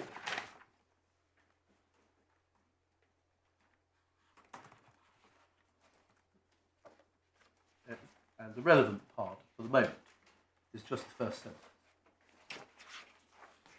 And then he goes on to make further observations.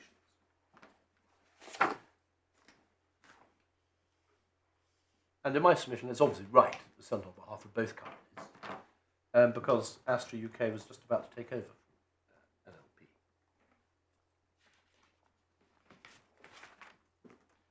And then, shortly after this, the management of the 2 Crown and 2B funds and the income stream from them were transferred over to Astra UK on the 29th of April 2016. Can I ask you please to go to page 319 of the supplementary bundle, first part.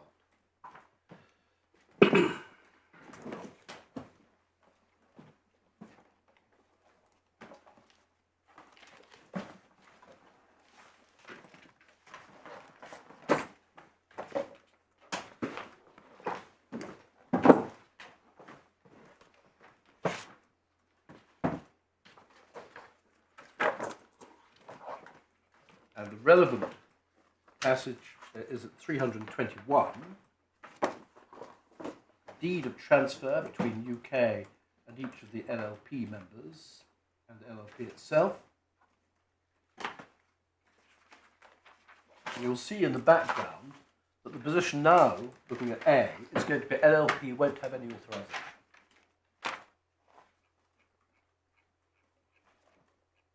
And then B, business is going to be transferred over from LLP to UK, and this is to take effect from the date the legal status application is approved. And then you'll see under interpretation on the same page assumed liabilities, in other words everyone, all creditors and so forth, and we say we would obviously come into that category. Astra LLP owes us, or potentially owes us money and liabilities in relation to the existing contract as novated. And then page 324,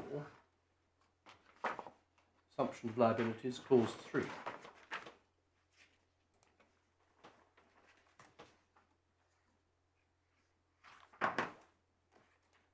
UK takes on everything, all the liability. And around the same time, in fact I think slightly before, replacement contracts are entered into with Crown and 2B. And they, I think, are at pages in the supplementary bundle. I think I've got a note of 253 and 279.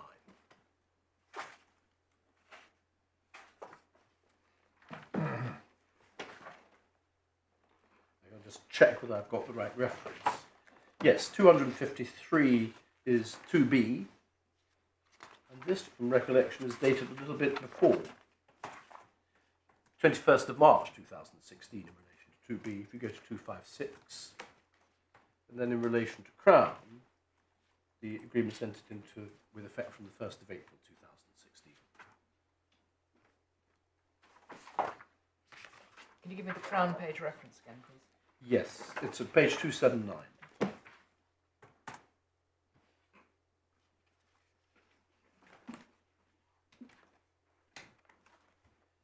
And while you're on Crown, if you're there, 280, the background is explained in the 3rd and 4th paragraphs. The reason for the new agreement is explained there.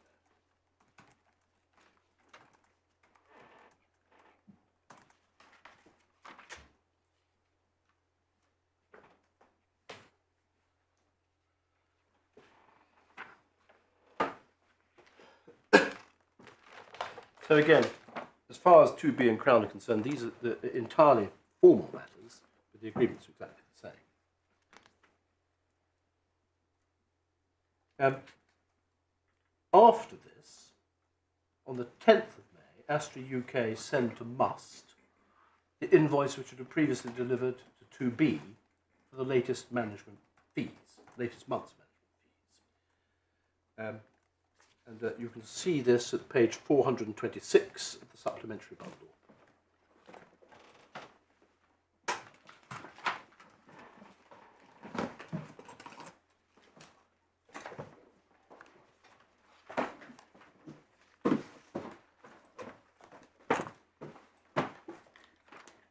This is at the bottom of the page. Mr. Holden says, please find the latest 2B invoice attached.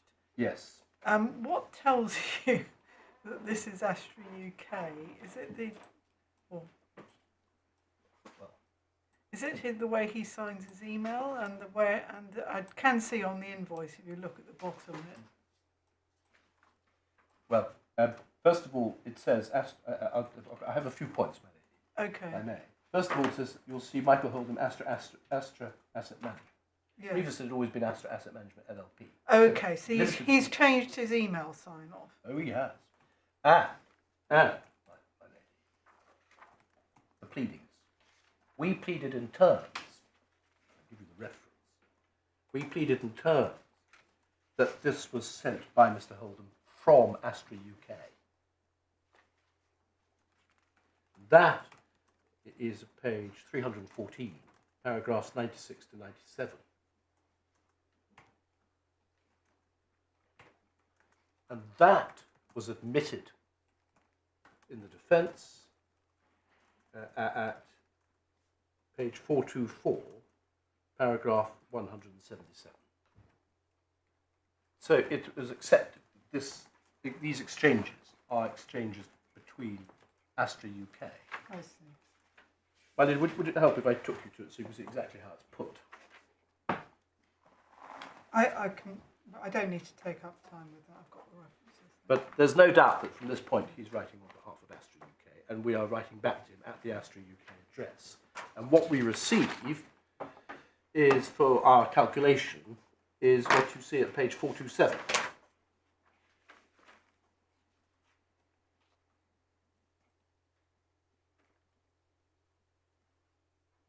And you'll see this is for the 2B monthly invoice, which accrued, well, the invoice referable to the April, which has been delivered to 2B on the 9th of May. You'll see management fees due. You'll see at the foot of the page, account name, Astra Asset Management UK Limited. And the invoice at the foot of the page is from Astra Asset Management UK Limited.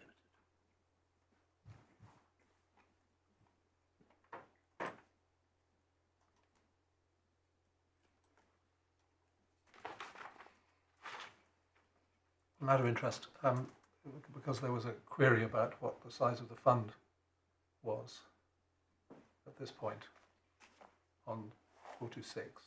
Yes. What's the consequence of realising $7 million in terms of entitlement to performance fee and so forth? See at the top of the page, we sold an asset and he withdrew the cash. Yes. I think it refers back to the question Yes, Miss Gallagher sends. exactly. But I mean, she says we're getting 20% of less. Yes, quite. So what's that about? And there had been a realisation. Yes. Is that an occasion on the face of it for a performance fee? It all depends what happens to the cash. Let's say the asset's sold, and the cash then, as well, is kept by Crown, and no performance fee accrues due. Sorry, by Astra. Yeah. No performance fee accrues due, but then that cash is then reinvested by other. Okay. That is, we know this. Yes, but in this case it says withdrew cash. He withdrew the cash. Well, in that case, on the face of it, a performance fee should have accrued. Yes, Well, if that is what. if the investment had done well, presumably. Yeah. Quite. If there was no profit, then no performance fee. But one. Right, but I mean, we just happen upon a potential performance fee event there. I Oh, mean, I yes. appreciate it's not what the appeal's about. It certainly wasn't accounted for to us. That's all we can say. I'm not sure if Miss Callaghan, as it were, took the point up and just accepted this is what had happened. I agree, he withdrew the cash, would rather suggest that he took it out. All right. It may, of course, be he withdrew some cash which had been sitting around for a long time and doing nothing. Right. Well, can I just make clear, it was only a point of curiosity. Oh, I see. In seeing where the narrative was going here. All right. So that's the request from Mr. Holden. And then one goes to, I think it's at page 428. I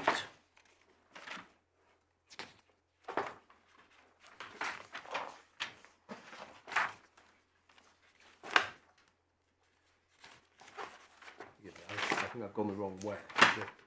I'm just looking for the invoice, which we then send. I think it's actually 428 at the foot of the page. Yes, foot of page 428. The invoice is the 430 one, isn't it? At 430, yes.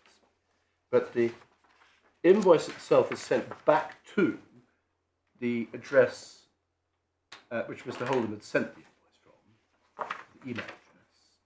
Please find the invoice. And then the invoice itself is addressed to Astra Asset Management LLP.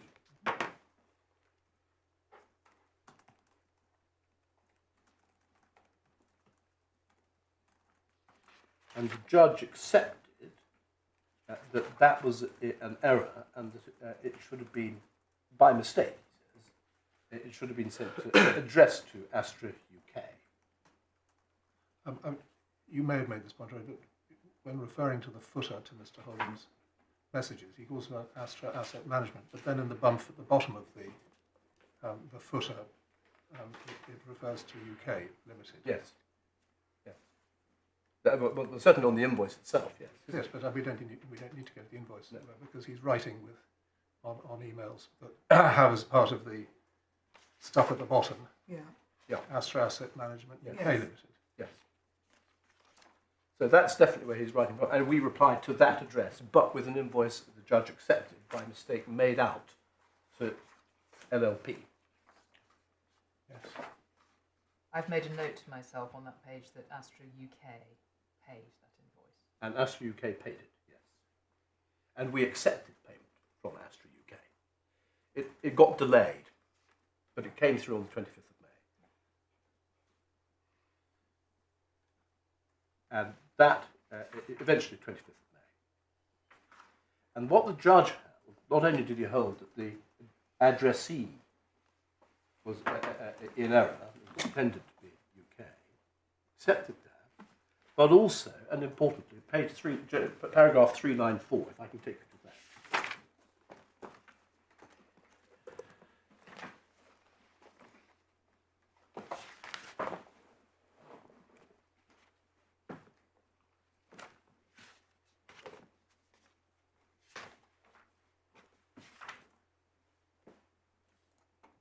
I've shown you the first sentence of this paragraph. It's really the third and fourth sentences that matter.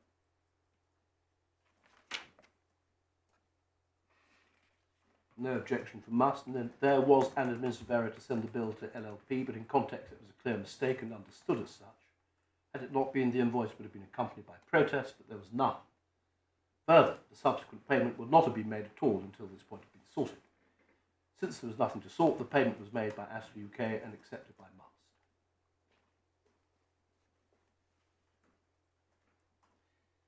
And the judge, I think, goes on to say, 4 lines from the end, but it also, I should say, 7 lines from the end, this acceptance of the transfer to UK is seen in the context of the earlier transfer from Octave to LLP. Matter of no significance in that the infrastructure of the business was moving over, as was the income stream. There was no reason to object. There would have been objectionable had it been the case the business was moved to UK. Astra LLP had given up the income stream, but Astra UK was not taking over its position vis-à-vis Musst. This was not the case. This was a second novation. I emphasise the word novation there, we're not here talking about taking on. He's saying this is a novation. And I submit that reasoning again is impeccable, but I don't have to depend only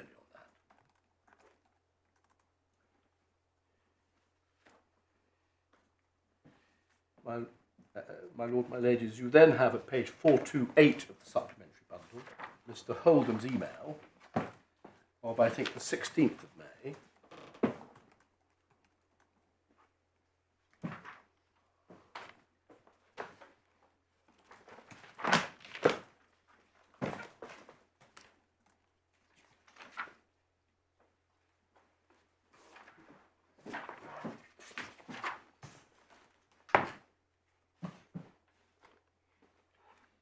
Halfway down the page, again, Mr. Holdham writing from UK, writes to Miss Imulek and Miss Gallagher. This is now paid. In fact, he was wrong. He said he tried paying, but it hadn't reached yet. Going forward, can you please address invoices to Astra UK? Regards. Then Miss Imulek says she's noted the change of company name. Will amend invoices for both accounts.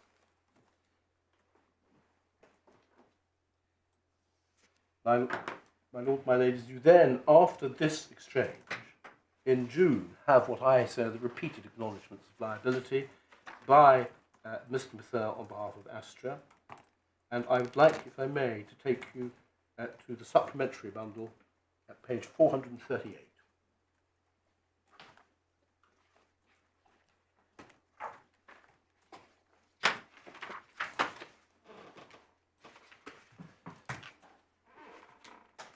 Now, the judge deals with this in his judgment, but I would like to show you some of the extracts.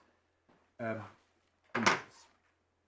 This was a meeting, essentially, which was held because Mr. Mather was saying, I've got problems paying those management fees because they constitute a continuing liability, and that affects my fixed overhead requirement, which is a regulatory requirement. I've got too many fixed overhead requirements, and so he says to Ms. Gallagher and Mr. Siddiqui, I need to get rid of those management fees. That's the context. And you can see at the top, management fees create a hassle for me because of FOR. I can be sitting on certain days on large amounts of cash and certain days zero cash, but FOR, the fixed overhead requirement, is calculated based on my regular liabilities, employee salaries and so forth. Biggest line item, and the biggest line item there is your fees. Your fees are causing me a real problem. And he said, I can't get rid of the building, unfortunately. Getting rid of employees is impossible. All of us have stopped getting paid salaries. We stopped our salaries, partners' salaries. I only contacted you after cutting off that. So I just emphasise this. This is the plainest conceivable acceptance of liability. He's basically saying, I've cut everyone else. You're the last in the queue. I'm now having to resort to you. And he says, I've got no other option. And Miss Gallagher asks, how do you envisage taking this liability off your book? And then he says, well, once I start structuring the performance fees, then you get the performance fees. That's due on Isaac and LGT. Until what point? I can pay you cash now as the performance fees. I mean, whatever other guys might think, I know that the performance fee is real, okay? You say you pay us cash for performance fees? Yes. But what about the management fees? How does that work? We have to end the management fees because it's a liability and FOR. Yes. And so forth. And he continues over the page, halfway down. There's further discussion about this problem with the fixed liability. Just so that I can be clear, I understand. He is saying that he wants to stop receiving himself the 100% of the management fees, from which he pays you the 20%. Is that what this is to be interpreted as? No, I think he's saying, I want to keep that 100%, but I don't want to have to pay you your 20%. In other words, his problem is the continuing liability to pay us. So I see, it's not the receipt that is the problem for him, it's the liability. The continuing liability of the management fees. So he says, why don't we work out a way of getting rid of the management fees? And the way of doing that is, I give you an accrued performance fee now.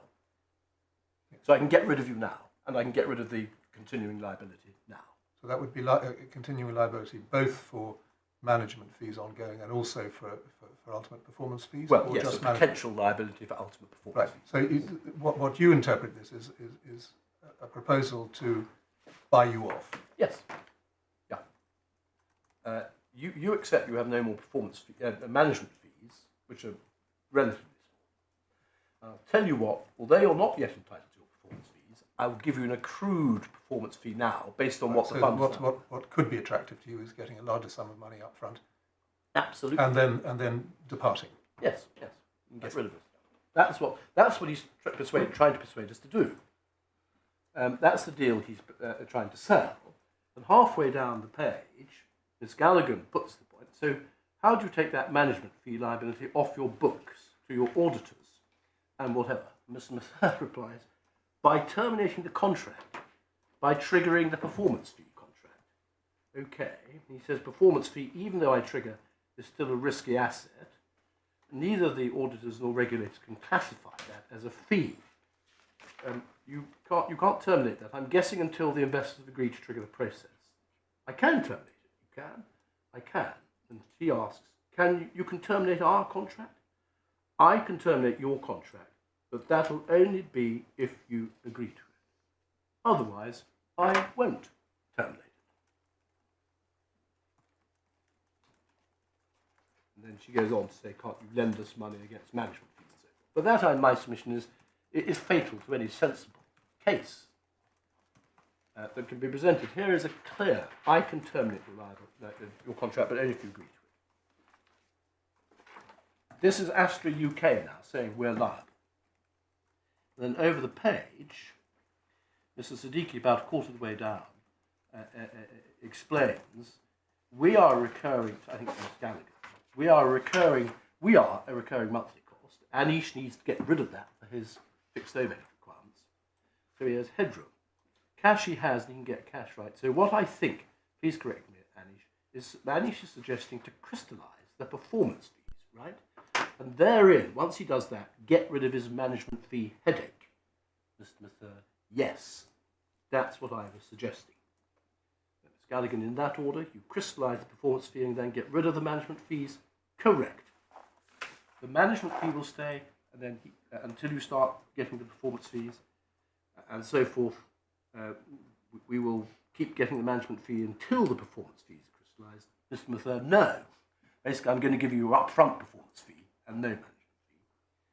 That's where your timing is getting a bit confused. That's what I'm trying to get at. Mr. Mather, unless I terminate the contract, then if I borrow in, for instance, what you were asking, if I borrow and pay the management fees, then I'm increasing the liability, making it worse. So he says, I don't want to go down that route. And over the page, halfway down the page, Mr. Mather points out, so the second choice was to crystallise performance fees and buy shares in the company. And he says, I don't want to do that. You don't want to do that. And then Mr. Siddiqui asks, yes, let's leave that off the table. Mr. Mather says, what I think is best for all of us is for you eventually to get paid eventually the performance fees. And then a little bit further down the page, I'm not sure I'll be able to crystallise both of them or fully all of them or how much. That's a conversation we're going to have. I'll have that conversation later. And then over the page, three-quarters of the way down the page, Mr. Mather says, so the first thing is that I have some cash, okay, I'll give you that right now. And Mr. Siddiqui, but forget that, but in terms of our contract. So this contract at the moment, the way is we get a percentage of whatever, right? You're saying you want to get rid of that contract to give you breathing space. Yes. Now to do that, you will provide, I'll trigger performance fees. Trigger performance fees? Yes. With their blessing, obviously the clients, yes. Okay, fine.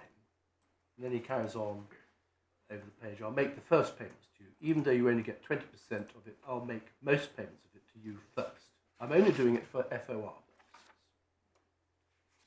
purposes. And then he goes on to explain how you might do this. And halfway down the page, Mr. Siddiqui says, I understand. So are you then, if you're going to, Mr. Mather, I'm not going to cheat you on any performance fees. If anything that has not been crystallised and I get it later on, you will still get paid out of that. That's fine.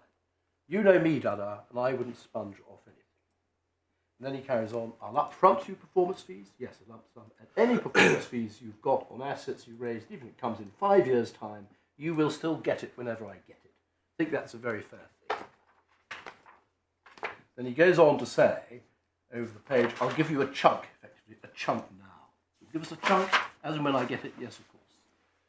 So the idea appears to be, one way or another, that Mr. Mathern is going to engineer a situation where he can get some performance fees paid now, or at least make a payment on account of performance fees, but that's not going to affect even the future right of performance fees. But the important point here is there's a plain acknowledgement of Astra UK's liability. That's the real point, under the contract, and the continuing liability to do what we say it is bound to do under clause 3 of the contract. Pay management fees and pay performance fees. There's no question of accruals or anything like that. Astra's case, of course, at trial was that our right to any fees had ended in December 2014 or December 2015, completely inconsistent with that. Astra's case now is that we were entitled at most to a performance fee calculated by reference to the value of the assets as at the end of 2015. Again, this conversation is totally inconsistent. Okay. I understand what you're saying, but can we put that in a legal context? What's the legal relevance of this conversation? Because obviously subjective understanding after an agreement has been entered into, you can't be relying on it for that, because it's not relevant to the construction of a contract or presumably whether a novation has occurred. Or is it? I accept it's not relevant to the construction of a written contract, unless, of course, there's an estoppel. That's a different point. Leave estoppel on one side. But in my submission, when you are trying to work out what the parties have meant and understood by their conduct, or by snippets of conversation here and there, over a long period of time, in my submission, it is very important indeed. You are entitled to say, well, this is what they understood the position to be as at June 2016. Right, so it casts light on conduct, not on contract, but conduct can cast light on contract. Yes. And how they, as the men involved, in this case, men and women involved, how they understood the position to be, given all the events that have so far taken place. And I submit, I agree with your ladyship asks, I accept you cannot look at subsequent conduct to construe a written contract. The way you're talking about a contract which comes about by conduct. So you're saying this is relevant to the existence of a novation, in fact, two novations, you say, by conduct. Yes. Okay. If I need it. But I also say it is definitely relevant to estoppel. Conventional estoppel. It shows what the common assumption of the parties was, and on which they were acting and had acted. And that I submit, even if your ladyship said, well, I'm not quite sure about your first point, but I do say it definitely goes to estoppel. Okay, I mean, I'm pausing on your novation point because this obviously clearly postdates the time when you say the contracts were novated. Let's say, for the sake of argument, that I'm wrong about that. Let's say they hadn't been novated, but the parties thought they had. I mean, my primary position, I don't need this. The novation had taken place, and there was nothing ambiguous about the novation, full stop. But the alternative position is, supposing that, for whatever reason, there had not yet been a novation on the proper construction of the conduct and exchanges that had so far taken place in relation to Astra UK. And I say, of course, it's perfectly entitled to look at this, to see how the parties themselves understood those exchanges. It goes to this: how would the reasonable man have looked at the position? It's not conclusive, because you might say they were unreasonable. But it does, in my submission, go to this question. These people who are involved in those exchanges, they're all reasonable commercial people, and this is how they understood the position. And the court, therefore, should have no hesitation in saying, in construing the exchanges that have taken place in accordance with the way the parties plainly understood. But I think your primary position is that this is relevant evidence when assessing whether there was a novation at the earlier points in time. Yes, at the earlier point in time. Because I'm not saying it gives you the context of what the way what you say, reasonable commercial Yes. people were thinking. That's the way I put it. Okay.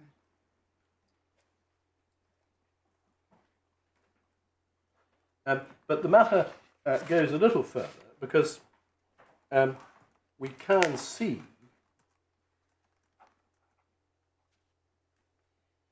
I think 435.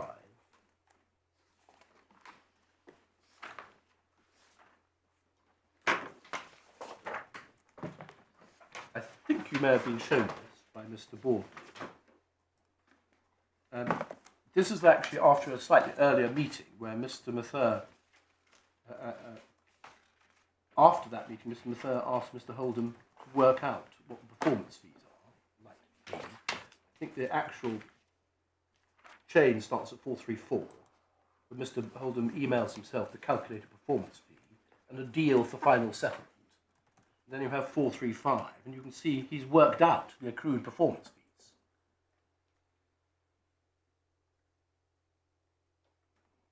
Now, obviously, all the same points apply. The premise of this is that Astra's liable. But the other premise is that what they're trying to do is sell an accrued performance fee when there's obviously no right on their part to do that. They recognise that. And you get that in particular from we can state that they are not due a share of management or performance fees post the third 6th month, but as a gesture of goodwill, we'll pay them an accrued performance fee. Now, what that shows in my submission is that no one at the time was thinking that the way the contract worked was that all we had was a right to accrued performance fees. That's certainly not well there. That's certainly not the assumption that Astra had. Now, I say that does go to the commercial sense point. If that's not even what the parties involved thought, it's very unlikely to be a commercially sensible result.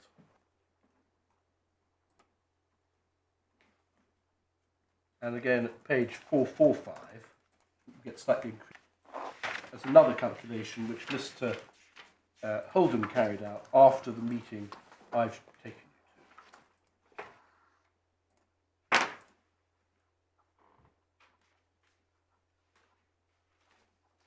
to. 2.85 million at that point on an accrued basis.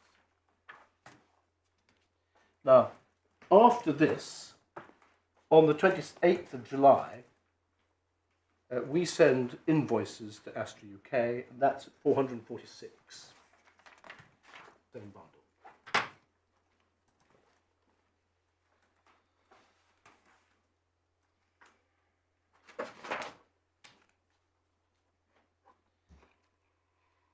And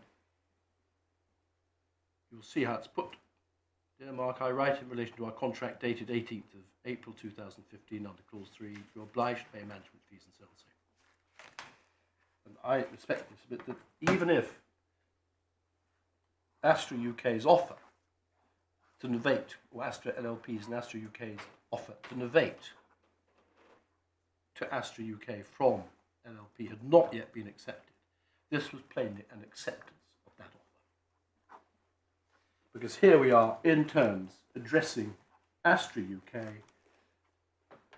claiming monies under the contract, i.e. as novated.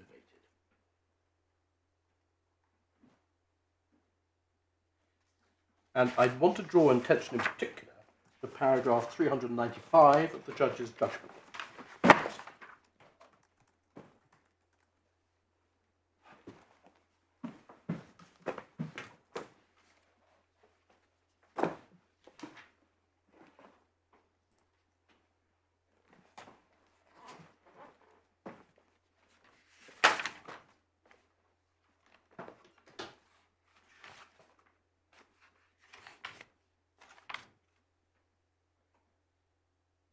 Can I just ask you to read that paragraph yourself?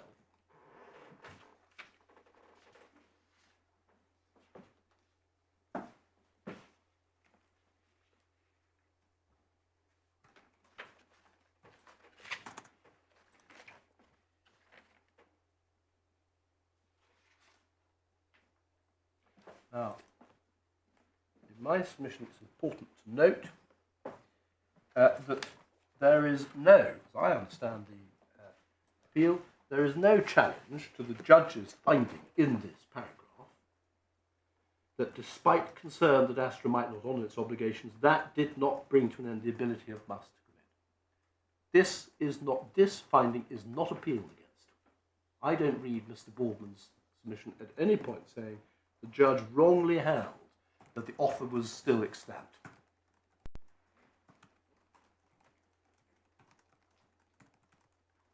And in any event, even if there is a challenge, there is in my submission no basis. The mere fact that there may be concerns, or indeed Mr Mather might be trying to come up with some other deal, does not mean that the Astra UK's offer, basically to take over from Astra UK, had gone. And in particular, I want to draw attention to this point. It will be a remarkable thing if a party, as in Astra UK's case, can present a fait accompli to Musst and say, we've taken over the management. Just like that. And then say, well, I know I've taken over the management without your consent, but you know what, I'm going to withdraw the offer which I made without transferring the management back. Clearly, I would accept it. Supposing Astra UK had said, look, we don't want to take on this contract, we want to withdraw our offer, and they had said, and we're transferring the management back to you, LLP, well, that's one thing. Clearly, you can do that. But on the contrary, they're holding on to the very benefit which they've taken and presented us with a fait accompli on. So I submit, first of all, this is obviously right. Secondly, there's no challenge to it, certainly no express challenge. And I submit if that's right, then the judge was perfectly entitled to conclude from that correspondence, in particular in the light of what had happened, and the parties' understanding in the late June meeting, that the offer was still there on the table and this accepted.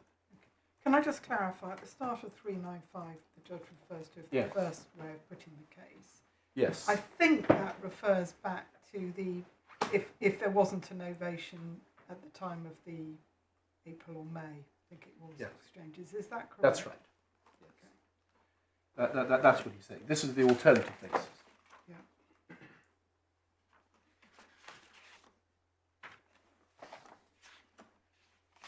And then, just staying with the judgment for the moment, paragraph 229.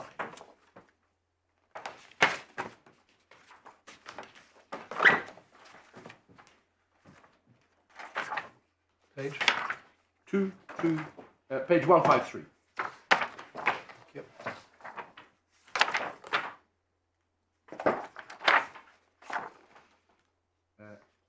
My lord, my ladies, can I just ask you to read that?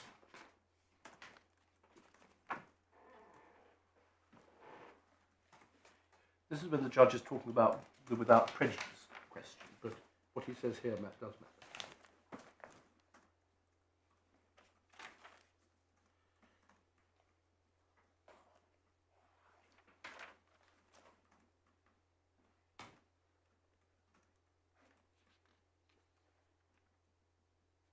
Yes. So the important point is the dispute arose on the 3rd of August. So in other words, the acceptance comes in before the dispute. From that point on, everything was without prejudice, and there was a dispute. But not before.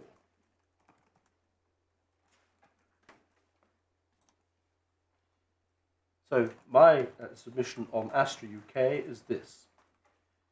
With Must's agreement, Astra UK agreed to take over the rights and liabilities of Astra LLP, now that Astra LLP was no longer trading and indeed could possibly trade or manage the funds, because all the regulatory permissions have been transferred over. That is plain as a matter of agreement. That is a straightforward novation. Secondly, and in any event, all the parties acted on that common assumption. We gave up our rights against Astra LLP for the money, theoretically, because it wouldn't have had any. But perhaps also more importantly, we gave up our right to complain about the transfer. We acquiesced in the transfer. And we didn't complain as we could have done under clause 9.4. Therefore, I submit the judge's conclusion, which I showed you at 395 in the previous paragraph 394, as to whether there was a novation, and that is the way he puts it, is indisputably correct. Perhaps I should just ask you, I did take you to 395, but the passage begins at 394. And I think I've shown you the first 4 lines or so, but the judge continues. I think you've seen all the 394. So it's 394 and 395. Can I just mention in this context 396 as well?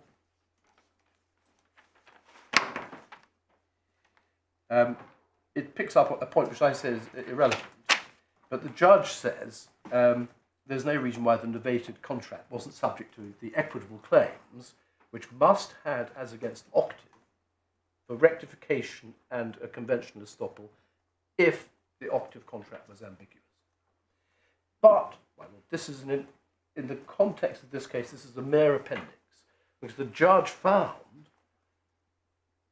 that on a proper construction of the octave contract without rectification and without a conventional estoppel, my clients were entitled to be paid in relation to Crown.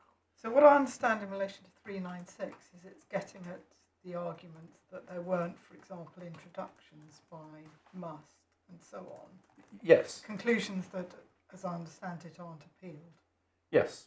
But the judge's conclusions on the contract are not the subject of appeal. This would matter if there had been an appeal on the judge's conclusion on the proper construction contract, and we had to rely on rectification and estoppel. I see.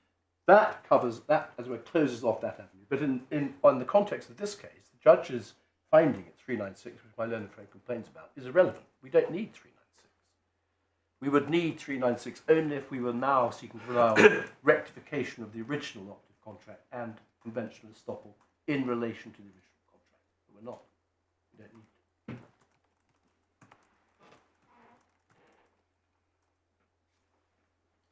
So that's the judge's conclusion on novation to Astra UK.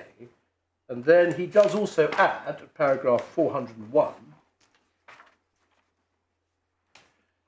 in this context, he's now talking about conventional estoppel, and he's following on from his finding in relation to Astra LLP. And it begins at 401. And can I just ask you to read that, my lord and my ladies, and then I shall just make one or two observations.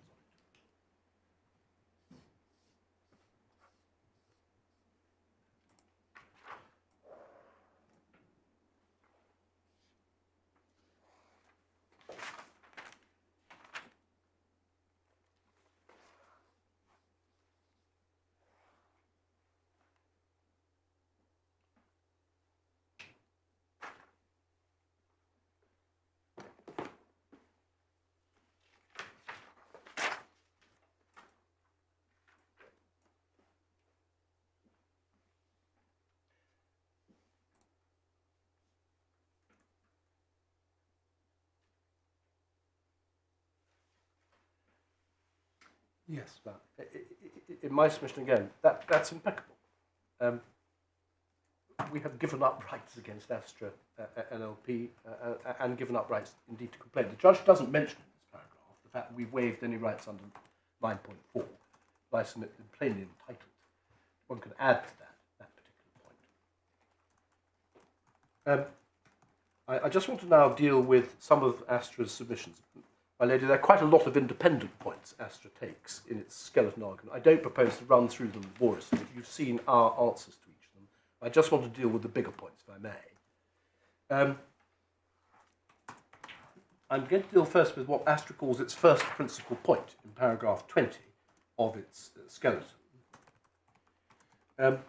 What they say there, they essentially take a pleading point, namely that our case, our particular claim was premised on there being just one Crown contract, as opposed to lots of separate ones. Well, in my submission, one goes to paragraph 342 of the judge's judgment. There is no conceivable error in what the judge says here about that.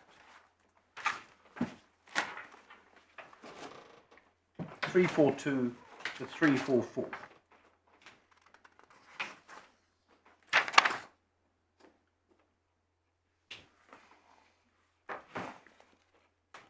It's really 344, I think, that matters.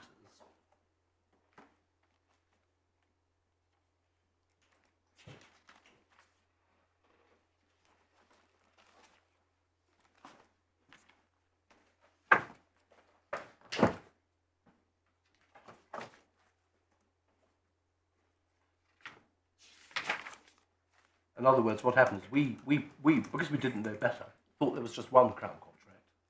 In fact, it turns out there were a series of different there were a series of restated Crown contracts, which was mentioned in the defence, to which we say in the reply, that doesn't make any difference to our case. In my submission, that it's a total non-point to say that we didn't plead the point. We did in our reply. We said it makes no difference. The second principal point, which is at paragraph 21, deals with and makes a number of points, but I don't propose to deal with all of them, so I think I've dealt with many of them. But I do just want to deal with what is called the bipartite point at 377 of the judgment.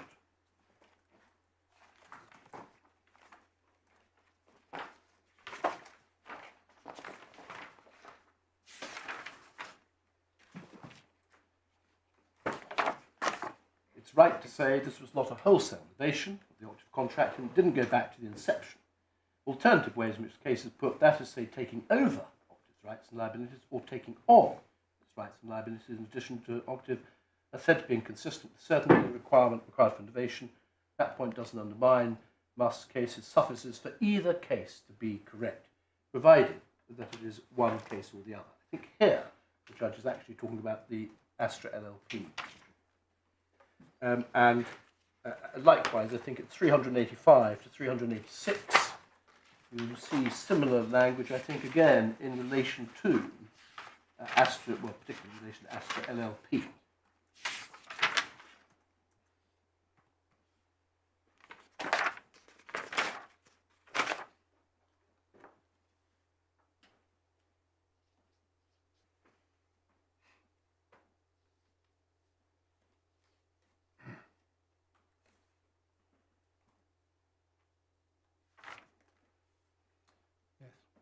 Now, what I say about that is it just doesn't matter in relation to Astra LLP for the reasons I've given, because the judge accepted there was a novation to Astra LLP.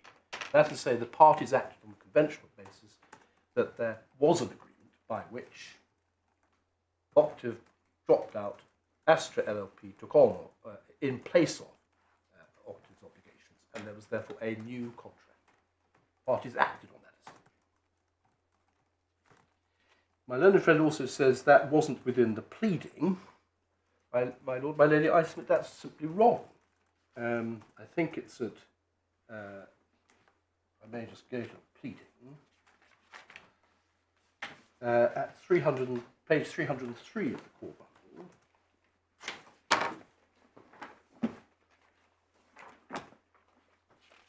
It's paragraph 64.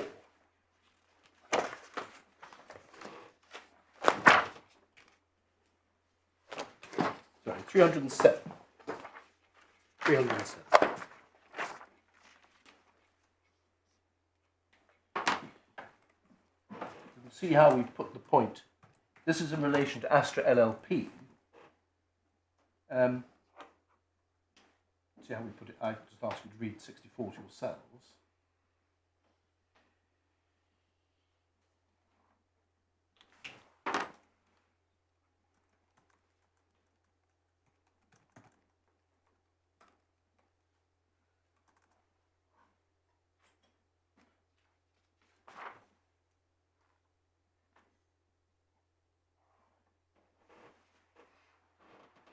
And then 67. This is all in relation to Crown.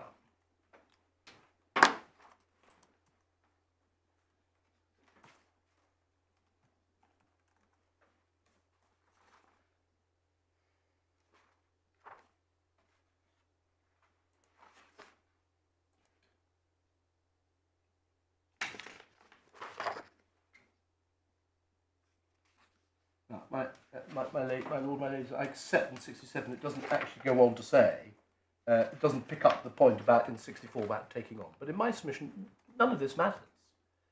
The important point is that we have pleaded that Astra LLP agreed to take on the liabilities. That's what matters. Whether or not, and as long as the judge accepted that, it doesn't matter that the way we pleaded it, is that it was an agreement that Octave itself was a part of that, rather than Octave not being a part of that. It just doesn't matter. I can see that if you're making a pleading where you say A and B were parties to the novation. But actually what you have to do is say that A, B and C were parties to the novation, and you don't do that. I can see that you haven't pleaded a case against C at all. But if you plead a case against A, B and C, and you prove it against A and B, it doesn't matter at all. The evidence is going to be exactly the same either way. And anyway, this is all in relation to Astra LLP, which I submit is academic anyway, because it's Astra UK we need to hit. And as far as the estoppel is concerned, you see that in relation to Astra LLP and Crown at para 72 at page 309.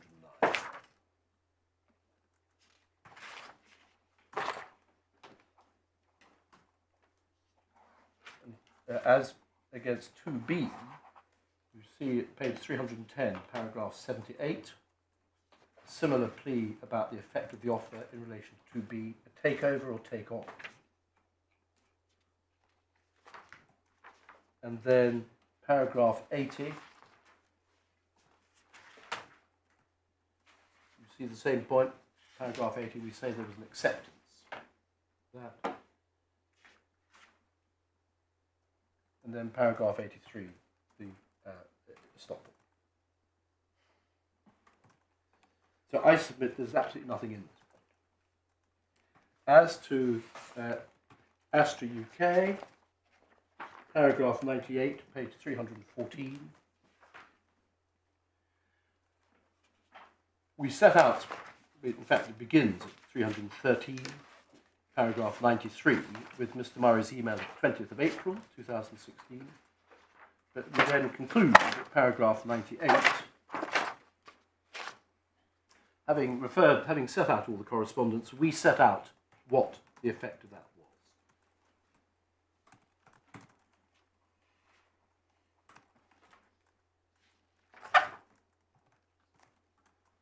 And then 99.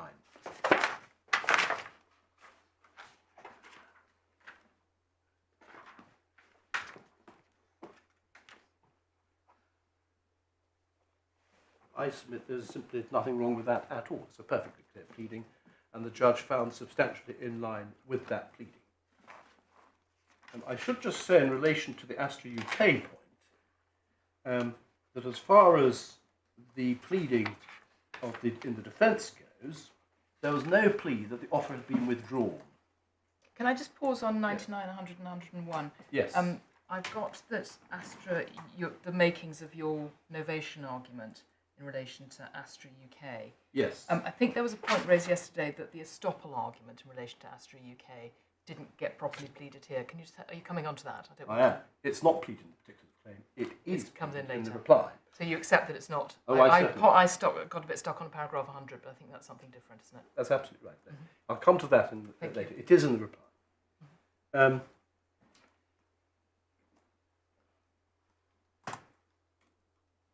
Yes, I was just going to say, as far as the defence that was pleaded in relation to the Astra UK novation goes, the way it was put was simply, forgive me, I think I managed to lose the bundle which I was looking for.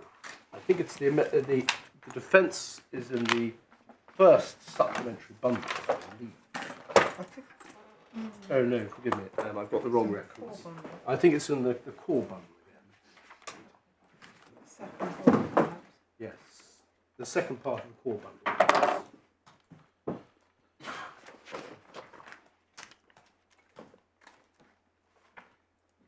And you can pick this up, I think. I think I've lost the reference. It should be at, I believe it's on page 420, around the 420s.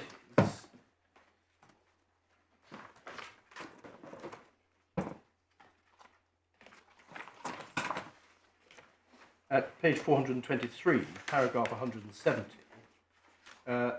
you can see how the point is pleaded in relation to the correspondence. Paragraph 176, it's denied that the PB or Crown contract was transferred to UK. And then paragraph 178.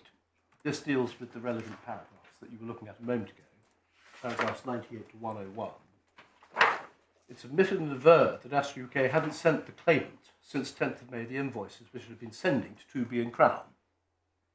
It was or should have been clear from this that Astra hadn't offered to take over or take on any obligations under the contract, or that even if it had done so, such offer had been withdrawn. That is the only way it's put against us. Namely, well, we hadn't been sending you the invoices with such regularity. It is true that there would have been invoices in relation to 2B for May and June, which we hadn't received. As far as Crown is concerned, there was only one invoice, one quarterly invoice, which should have been delivered to us, I think, in May. So, but that was the only case put against us. It should have been clear to you from the fact that you weren't receiving invoices that the offer had lapsed or had been withdrawn. Now, that in my submission was hopeless, especially in the light of the conversations which I've taken.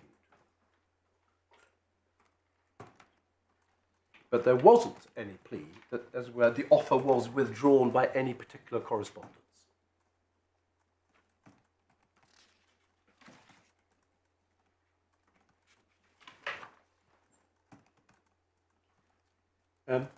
I should mention this also, just in relation to the bipartite point in relation to Astra LLP.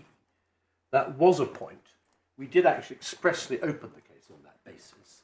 And if I can ask you to look at the core bundle, page 68, I believe, part 1.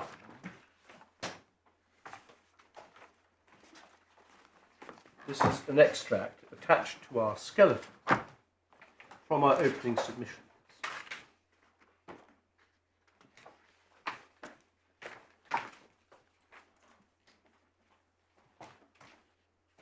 In particular, it's paragraph 204.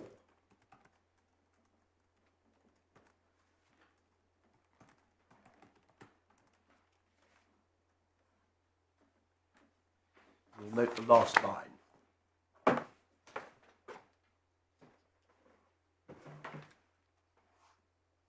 That is how principally we advanced the case at trial.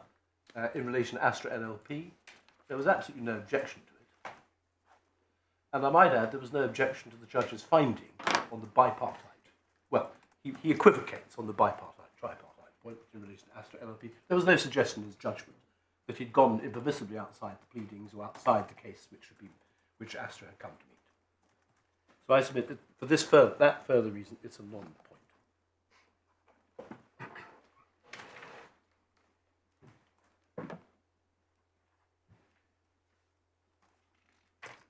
And I do say in relation to what you might call the bipartite point, it's obviously right on any footing.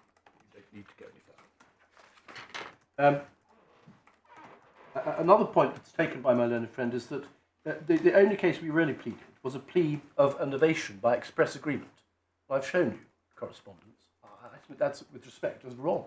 Our plea was always, not that there was a meeting where literally two people said, yes, we shake hands on this. Our case was always, there were the exchanges. And it was apparent from the exchanges that there was an offer and acceptance.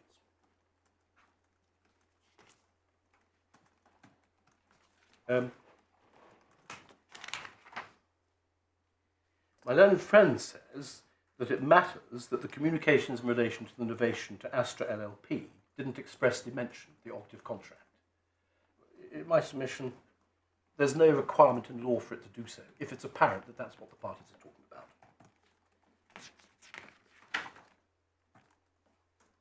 about. I've referred to this in our skeleton, but it's clear that an agreement can be expressed or implied, and that, quote, sufficient evidence in novation has been found where a third party makes a payment in respect of a liability of one of the contracting parties. I refer to the Credico case. I can take you to that if you like. But I submit it's absolutely obvious. What paragraph in your skeleton? I'm not quite sure of the paragraph in my skeleton. Sorry, I thought you said a moment ago that you'd referred to it in your skeleton. I do, but unfortunately all right, well, we can find it for ourselves. What's the case name? Credico.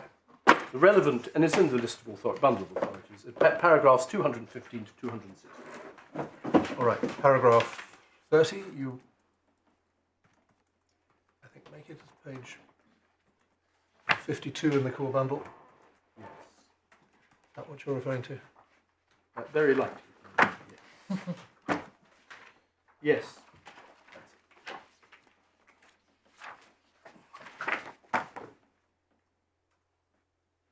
But in one sense, that's the most obvious way of novating a contract. One person pays in place of another, and the party who is a party to the old contract accepts the payment from that party. It couldn't be more obvious. Anyway, the most obvious way of novating a contract is to have a short novation document. I mean, if I was looking for simplicity yes. and clarity, but your case is that what happened in these circumstances is a perfectly acceptable form of novation by a combination of circumstances, conduct. And everyone knew each other, and there was no real change of personnel. Yeah. That's the real point. I think the point my lord made yesterday. In one sense, it's the same people we're dealing with. They're just dealing under different names. It's not, and then on the estoppel point, that it's not open to people for whom something was of no significance to go on and act on it, and then suddenly to make it into a point of significance. Yeah, well, that's exactly. Next, my lord, it is said that the judge wasn't entitled to take into account Miss Galligan's understanding of various conversations. He does that at paragraph 375 of his judgment. But in my submission, if one looks at that, all he is doing is saying that explains the informality of the arrangements. She gets the impression this is just a name change. Well, okay, well, we don't need to do anything else. Did you say judgment 305? 371. Sorry.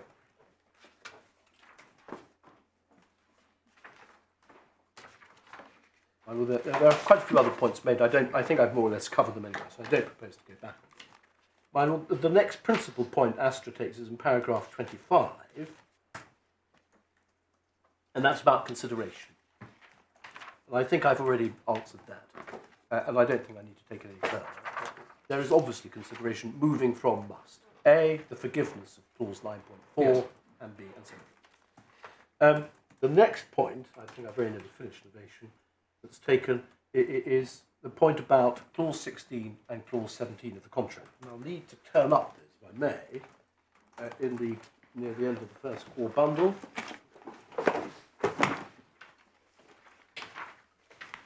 And if I can deal first with clause 16.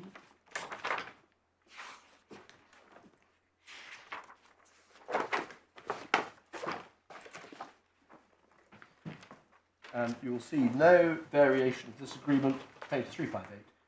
No variation of this agreement shall be effected unless it is in writing and signed by the parties or their authorised representatives.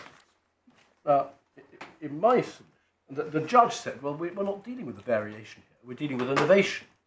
Novations are different from variations. Variation is where two parties to a contract alter the terms of that contract. A novation, by definition, is where the contract, the original contract, with the no variation clause in it, comes to an end. And a new contract comes into being in its place. In my submission, as a matter of principle, it is obvious that a novation is not a variation, but a novation proceeds upon the premise that the old contract is no longer in existence. And therefore, if the old contract is no longer in existence, the no variation clause is no longer in existence. Now, the matter is dealt with in Chitty, paragraph 200, page 493 of the authorities. I say the matter, the definition of what a novation is at 493 to 4.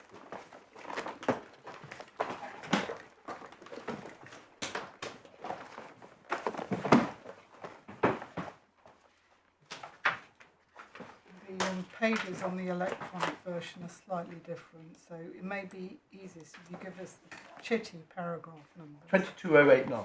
22089. 491. Forgive me. Novation takes place where, there being a contract in existence, some new contract is substituted for it, either between the same parties or between the different parties. Consideration mutually being the discharge of the old contract. And then the second kind of novation is more common, an agreement, and then it goes on to define what more common novation is. Basically, it's a new contract, but all parties to the old contract have to consent. And then I do particularly draw attention to, I think it's a quote from judgment of Mr Justice Freedman. The proper approach is to decide whether that inference is necessary to give business efficacy to what actually happened. The inference is necessary for this purpose if the implication is required to provide a lawful explanation or basis for the party's conduct. And I submit that's exactly the position here. There is simply no explanation at all for the party's conduct if there wasn't.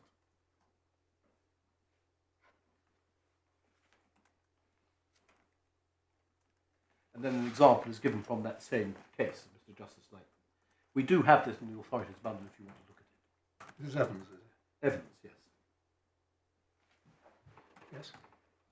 In particular, even if you don't appreciate your dealings have had the effect of novation, that doesn't actually mean one hasn't arisen.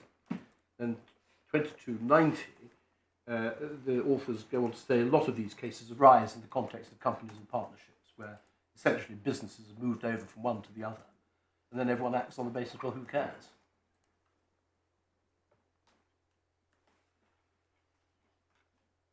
And that really is what's happening here, in particular, from Astra LLP to UK. It's a classic example of what can easily happen. And then, page 493, the differences between novation and assignment. And you'll see the setting out of the and obviously there is a difference because you've got a termination of the original agreement. And I think we do have in the bundle of authorities the relevant authority which is relied on for what you see at page 22092, the Argo Fund